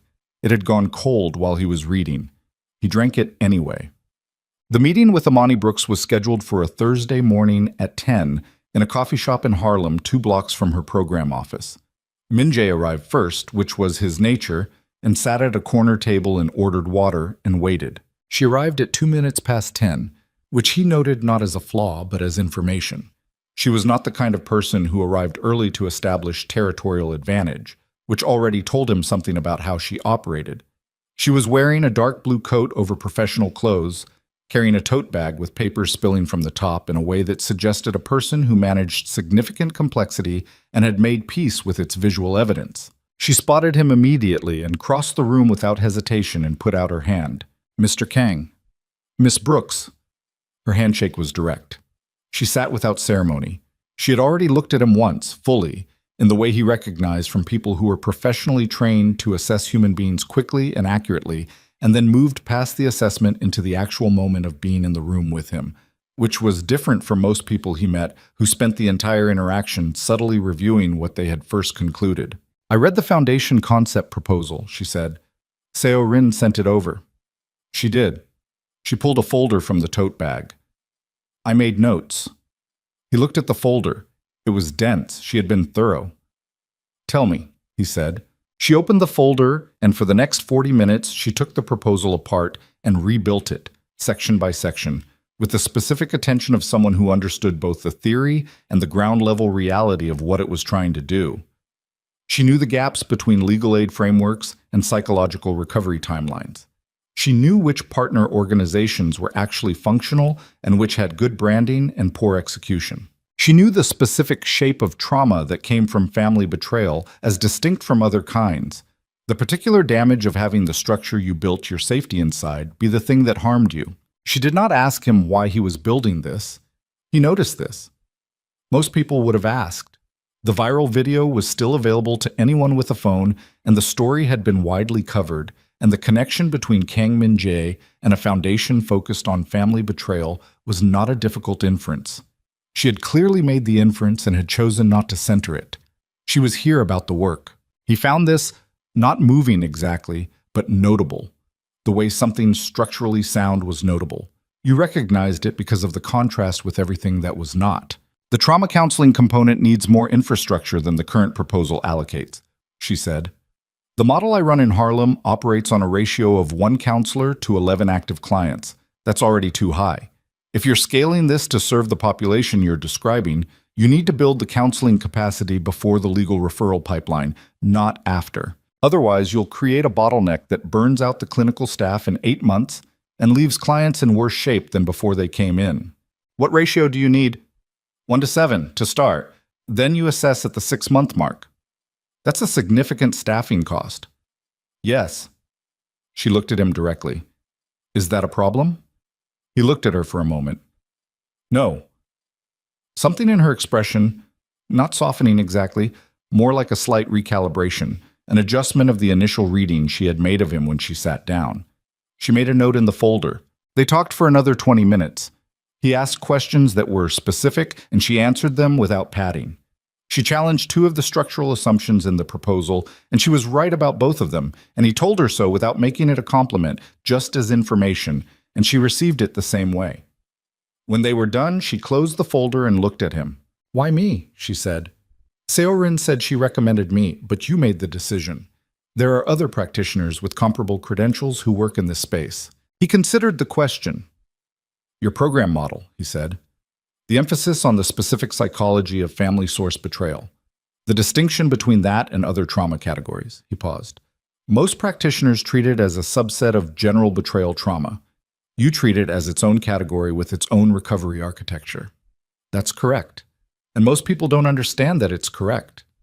She looked at him for a moment. You understand it because you've lived it.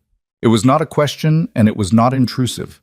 It was stated with the flatness of a professional observation. He met her gaze. Yes, he said. She nodded, made another note. I'll need to see the full financial model before I commit, she said, and I want approval rights over the clinical director hire. That position is the foundation's most critical appointment, and I won't attach my program to an infrastructure that gets it wrong. Agreed. I also want a board seat. Seorin will want one too. Good. She almost smiled.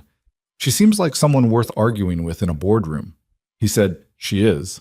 They stood. She put the folder back in the tote bag with the rest of the organized chaos. She put on her coat.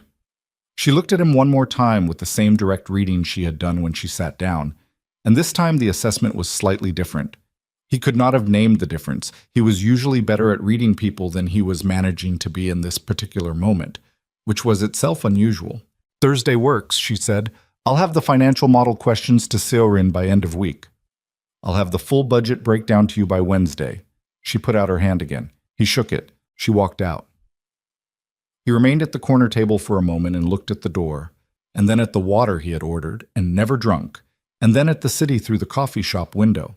October light, honest and clear, the warmth fully gone now, the air doing that thing it did in the city in fall, where it felt like the beginning of something rather than the end, which he had always found slightly irrational but had never been able to stop noticing. He picked up his phone. He called Thomas.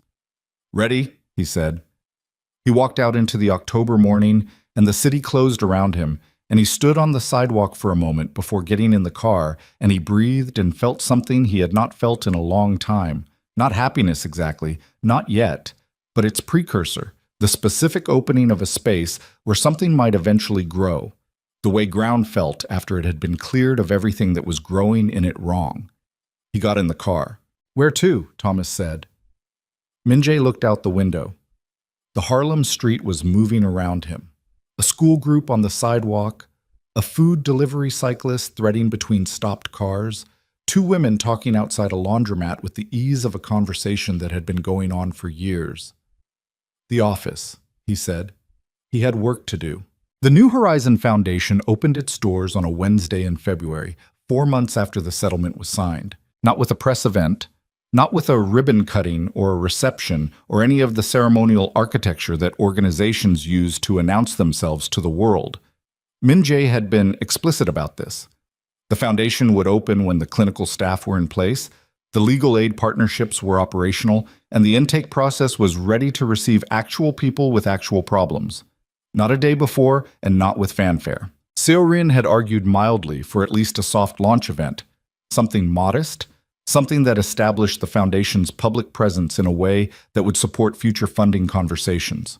He had listened to her argument and understood its logic and told her they would do a proper public event at the 6-month mark when they had real outcomes to discuss, not intentions. She had written something in her portfolio and let it go. The office space was on the fourth floor of a building in Harlem, 2 blocks from the program Amani ran, which had been Amani's condition and which had taken 6 weeks to negotiate with the landlord, and which Min-jae had ultimately resolved by paying 18 months of rent in advance. The space was clean and functional and deliberately not impressive. Good furniture, adequate light, the specific lack of ornamentation that communicated to people walking in that the money here was spent on staff and service rather than on telling you the money was spent well. Amani had overseen the interior layout. She had been specific about sightlines and waiting area privacy and the placement of the counseling rooms relative to the reception desk.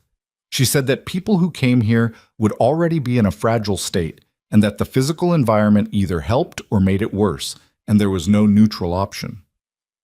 Min-jae had watched her move through the empty space on a Thursday afternoon 3 weeks before opening, pointing and explaining and occasionally pushing a piece of furniture 2 feet to the left to demonstrate a principle. And he had said very little, and she had not asked him to say anything, just to look at what she was showing him. He had looked. He had understood. He had written the check for the additional counseling room she needed. On the morning of the first day, he arrived at 7:30 before the staff. He walked through the empty office with his hands in his pockets and looked at what had been built in 4 months from the money that the Whitfields had paid and the matching funds he had added from his personal account. It was not large. It was not what most people would call impressive. It was real, and it was ready, and it was built correctly, which were the only 3 things that mattered. He stood at the window of his small office at the back of the space. He had insisted on a small office, smaller than Amani's, which she had noted without comment, and looked at the Harlem street below. The February morning was gray and cold, the sidewalks carrying the compressed, purposeful movement of people who had somewhere to be and were focused on getting there. He watched them for a few minutes. He thought about his parents. Not often. He had learned early that sustained grief was a luxury that cost more than he could afford, and he had trained himself to think about them briefly and with focus, rather than letting it spread into something unmanageable. His mother's hands, his father's voice on the phone the night before they drove to the airport for the last time.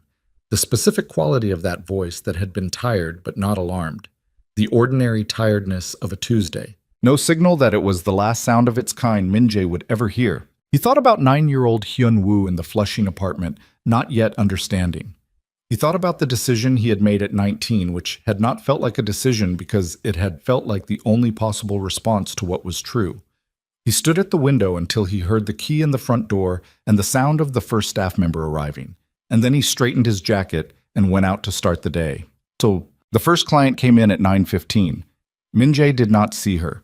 That was not his role, and he understood his role clearly. He was in his office reviewing the financial projections for the second quarter when Amani appeared in his doorway at 9:20 with a coffee in each hand and set one on his desk without being asked and leaned against the doorframe. "First intake," she said. "I heard her come in. Young woman, 24.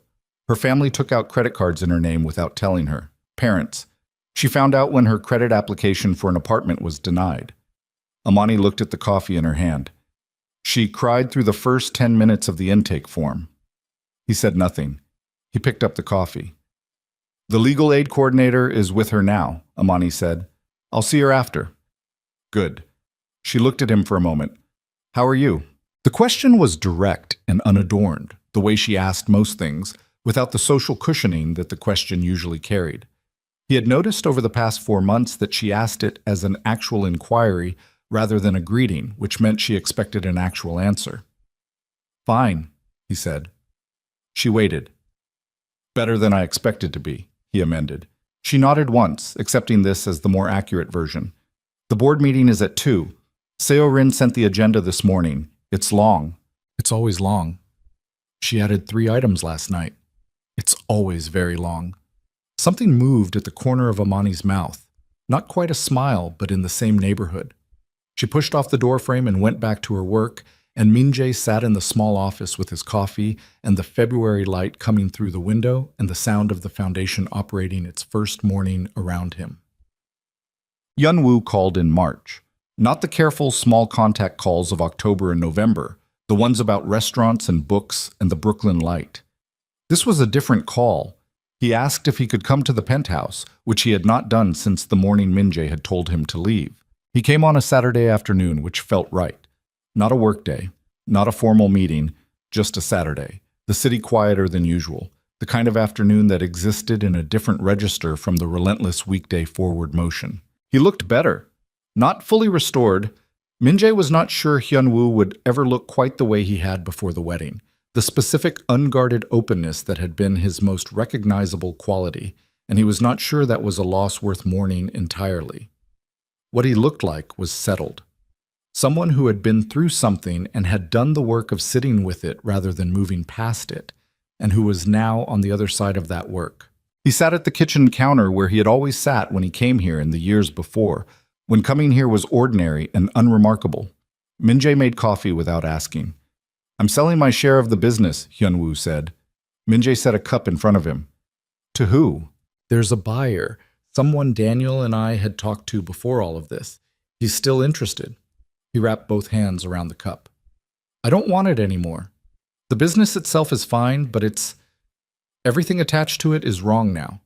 I need to start something I built from the beginning." "What will you do?" "I don't know yet." He said this without distress, which was new. "I'm okay not knowing for a little while." He paused. "I talked to a therapist. 3 times so far." Min-jae looked at him. "How is that?" "Hard. Useful." He looked down at the coffee. "She asked me why I let myself be used as the mechanism for something aimed at my own brother. I didn't have a good answer." "Do you have one now?" Hyun-woo was quiet for a moment. "I think I believe that being close to Vanessa's world was a way of becoming something different from what I was. What we were." He said it carefully, like someone who had assembled the sentence over a period of weeks. "I think I wanted to belong to something that felt established, old, safe in a way that money you built yourself doesn't feel safe." Min-jae listened. "I think I knew something was wrong and I chose to not look at it, because looking at it would have meant losing what I wanted." He looked up. "And I told myself you were controlling, that you were the problem, because that was easier than what was actually true." The penthouse was quiet. Outside, a siren moved through the distance and faded. "I'm not going to tell you it was okay," Min-jae said, "because it wasn't. I know. I'm going to tell you that I understand the shape of it, what you were looking for." He paused. "I've been looking for a version of the same thing my whole life. I just looked for it by building something instead of by marrying into something." Hyun-woo looked at him. "The foundation." "Partly." Min-jae picked up his own coffee. "There's someone. It's early, nothing decided, but there's someone who sees—" He stopped, considered the sentence. "Someone who sees the actual situation clearly and is here anyway." Hyun-woo was quiet for a moment, reading him. "Amani Brooks." Min-jae looked at him. "Seo-rin." "Of course." Hyun-woo almost smiled. "Is Seo-rin happy about it?" "Seo-rin is professionally appropriate about it, which for her is the equivalent of happy." Hyun-woo laughed. It was a small laugh, nothing like the full-volume version of before, but it was real. It moved through the kitchen and settled, and the room felt different after it. Not better exactly, not restored, but honest. The laugh of someone who had lost something and was learning to be present in what remained. "I'm sorry, Hyung," he said. Not the way he had said it in the office doorway in November, which had been real but also desperate, carrying the weight of someone trying to stop bleeding. This was quieter, drier. The apology of someone who was not asking for anything in return, just stating a fact about themselves that they needed said out loud. Min-jae looked at his brother, at the face that had their mother's mouth and their father's jaw and 10 additional years of a life that had been harder than it should have been and would now, Min-jae thought, probably be better for it, which was not a comfortable thing to believe, but was the truth as best he understood it. "I know," he said. They drank their coffee, they talked about other things, the sale timeline for the business, a film Hyun-woo had seen in Brooklyn, whether the coffee place 2 blocks from the penthouse had gotten better or worse, a question they had argued about for 3 years without resolution. The afternoon moved around them. The February light that had been sharp in the morning had softened by the time Hyun-woo left, going toward something warmer at the edges, the city outside doing its slow negotiation with the approaching spring. Min-jae stood at the window after Hyun-woo left and felt the quiet of the apartment without finding it empty. That was new. For most of his adult life, the quiet of his own space had carried a weight to it, a density, the specific silence of a person who had structured their life around work because work was the thing that did not betray you. The quiet now was different, still quiet, but different. Sam, Amani told him on a Thursday evening in April. They were in her office at the foundation, after hours, reviewing the 3-month impact report that the board had requested. The building was empty around them. Through the window, the Harlem street was doing its early spring evening thing. Still light at 7, the air carrying the first suggestion of warmth that wouldn't fully arrive for weeks yet. People moving a little slower than they had in February. The specific collective relief of a city that had made it through another winter. She was explaining a section of the counseling outcome data when she stopped. Mid-sentence. She looked at the report and then at him and then back at the report. "I need to say something," she said. He looked at her. "And I need you to understand that I'm saying it in a personal capacity, not as a board member or as the clinical director." She set the report down. "And that I'm saying it once. I'm not going to manage around it or approach it strategically." "Okay," he said. She looked at him with the reading look she had, the one that had startled him at the first meeting because it did not calculate the way most people's assessments did. "I think you are one of the most careful people I have ever met," she said. "And I think you are careful because you spent a very long time in situations where the cost of a mistake was enormous, and you survived by being precise and controlled and always 3 steps ahead." She paused. "And I think that made you successful, and it also made you very alone." He did not say anything. "I think you're trying to be less alone," she said. "I think the foundation is part of that. And I think—" She stopped, breathed. For the first time since he had known her, she looked like someone who was not entirely sure of their footing. "I think you and I have been doing something over the past 4 months that is not entirely about the foundation. And I want to name it because I don't do well with things that are true but unnamed." The room was very quiet. "I think that's accurate," he said. She looked at him. "I don't need it to be anything right now. I'm not asking for a decision or a declaration. I'm just—" She picked up the report and set it down again, a small gesture that was the closest to nervous he had ever seen her. "I'm naming it, because it's real." He leaned forward slightly. "Amani." She looked at him. "I have been trying," he said carefully, "for approximately 3 months to determine the right moment to say something similar. I have not found the right moment because I am, as you accurately identified, extremely careful in a way that is sometimes a problem." He paused. "I'm glad you named it." She looked at him for a long moment. Something in her expression settled. Not relief exactly, more like the resolution of a tension that had been held for a sustained period and could now, finally, be released. "The report," she said. "The report can wait." She almost smiled. Then she fully smiled, which was something he had seen before but which still had the quality of something you needed to be present for rather than something you could carry with you from memory. "Okay," she said.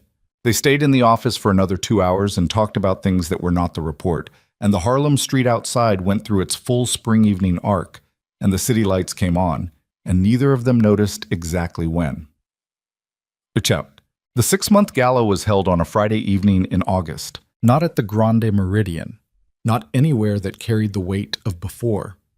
Amani had found a space in Harlem, a converted warehouse that a local arts organization used for events, industrial bones dressed with good lighting and honest materials, nothing pretending to be something else. It held 200 people comfortably, and it felt, when you were inside it, like a space where the right things could be said without the room itself getting in the way. Min-jae arrived early. His nature. He stood near the entrance and watched the space fill. The foundation's clients were there. Not all of them. Not those for whom a public event was wrong, but those who had agreed and who moved through the room with the specific quality of people who had survived something and were in the early stages of understanding what that meant for who they would be next. The legal aid partners were there, the counseling staff, the board, including Seo-rin, who was talking to a city council member in a way that suggested she had opinions and was sharing them without apology, which was simply Seo-rin operating at her natural level. Yunwoo was there. He had asked if he could come, and Min-jae had said yes without hesitation. He stood near the bar with a drink he was mostly not touching, wearing a jacket that fit well, and looking at the room with the expression of someone who was learning to be present in spaces that meant something, rather than spaces that impressed someone. He caught Min-jae's eye from across the room and nodded once. Min-jae nodded back. It was small, and it was enough. Amani was moving through the room with the ease of someone in their element, stopping to speak with clients, with staff, with the Foundation's partner organizations, touching an arm here, asking a question there. Her presence in the space doing the specific thing that good presence did, which was make everyone it touched feel located, accounted for, seen. He watched her from a distance for a moment without going to her, just watching, the way you watched something that you still found slightly improbable in the best sense, the sense that meant it was real. She looked up and found him. She crossed the room. She was in a dark dress he had not seen before, and she had a glass of water, and she came to stand beside him rather than in front of him, both of them facing the room together, which was a small thing that was not a small thing. "How are you?" she said. "Good," he said, and meant it. She looked out at the room, at the clients and the staff, and the people whose lives had been changed in 6 months by something that had been built from the wreckage of something else. 217 intakes in 6 months, she said. 63 legal cases actively managed. 41 counseling clients in sustained treatment. I read the report. I know. I'm saying it out loud because it matters more out loud. She paused. 217 people who came through a door because you built it. He looked at the room, at the faces of people he did not know personally, but who had, in some sense, been the purpose of the past 8 months without knowing it. The young woman whose family had taken out credit cards in her name. The man in his 50s, whose business partner of 12 years had been redirecting funds for half a decade. The woman who had come in barely able to speak, and who was standing near the back of the room now, talking to the legal aid coordinator with her hands moving and her eyes animated, telling something that had a shape. He thought about the morning of the wedding, the 11 minutes of silence in the dark, the thing he had felt but not been able to name. He understood it now. It had been the last morning of something he had been trying to preserve past the point of its natural end. The version of himself that paid for belonging, that subsidized proximity, that had confused the financing of a family with the having of one. That morning had been its last quiet morning, and by evening it was over and he had walked out of a ballroom and into something that was going to take a long time to build and would be real when it was done.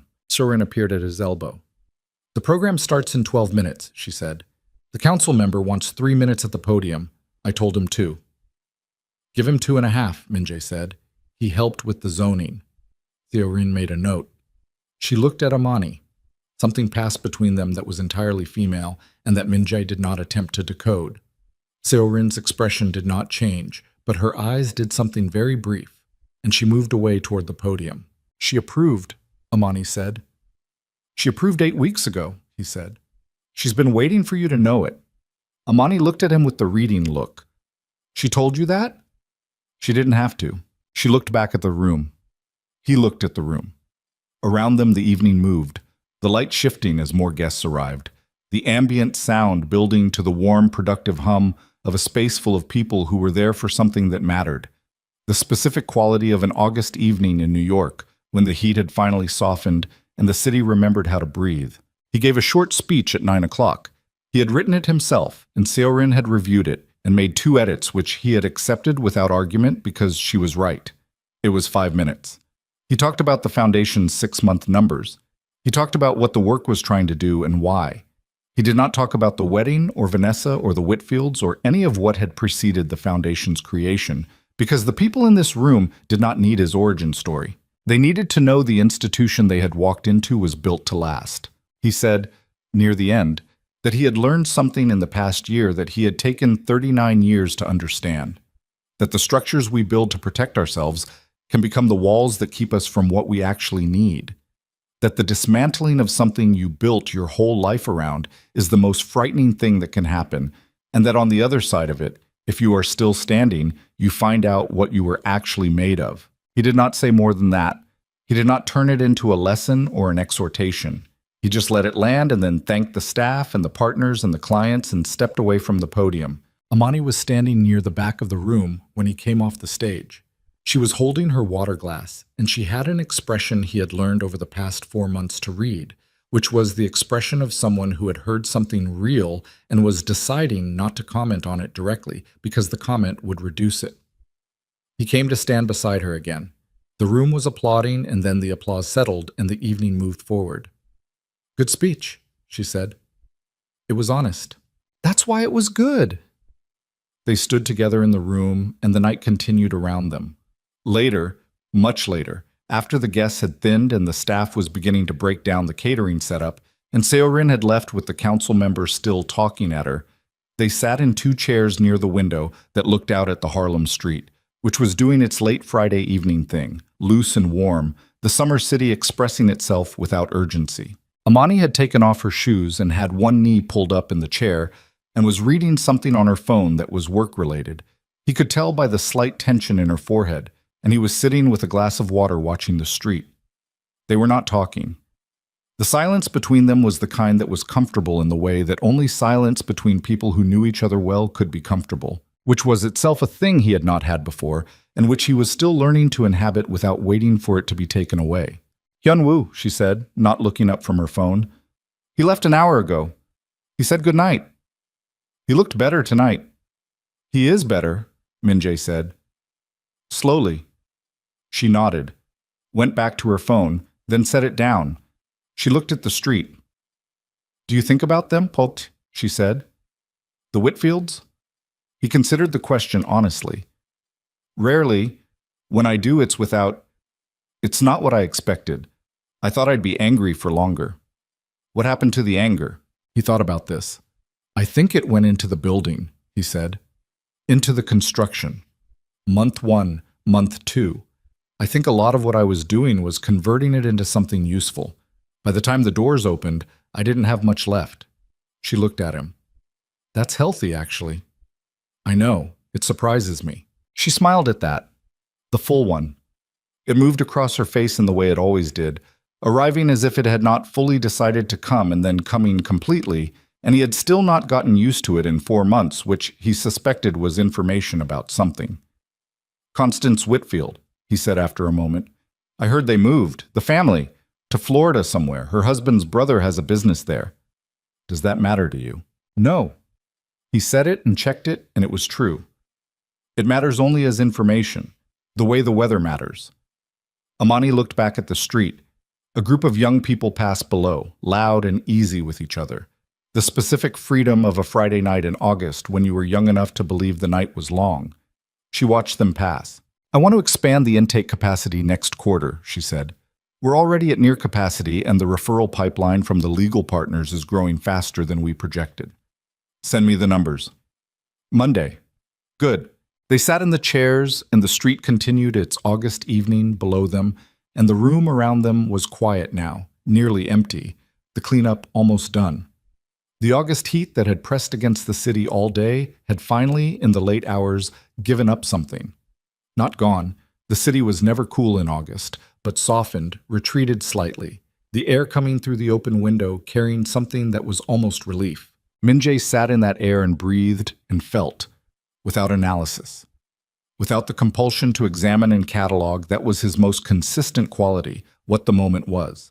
The foundation and his brother and the woman beside him in the city below, and the thing he had built from the specific wreckage of the thing he had built before. He felt it without naming it. He let it exist. After a while, Amani said, "Ready to go?" He stood. He picked up his jacket from the back of the chair. He offered his hand and she took it, and they walked out of the warehouse into the Harlem night, which received them the way all nights receive people who have finally found the right place to be. Without ceremony, without comment, with the simple equality of darkness that falls on everything and asks nothing from anyone. The street was still moving. It would keep moving. That was the city's only promise and its only mercy, and tonight it was enough. He had stopped waiting for more than enough. That was the change. That was all of it. That was the whole long, hard distance between who he had been at 5 in the morning on the day of the wedding, lying in the dark counting minutes, and who he was now, walking in the August night beside someone who was here because she chose to be here, which was the only reason that had ever meant anything. Ahead of them, the street opened into an intersection where 4 directions met, each one lit differently, each one leading somewhere the other did not go. He did not pause to choose. He knew which way they were walking. They walked.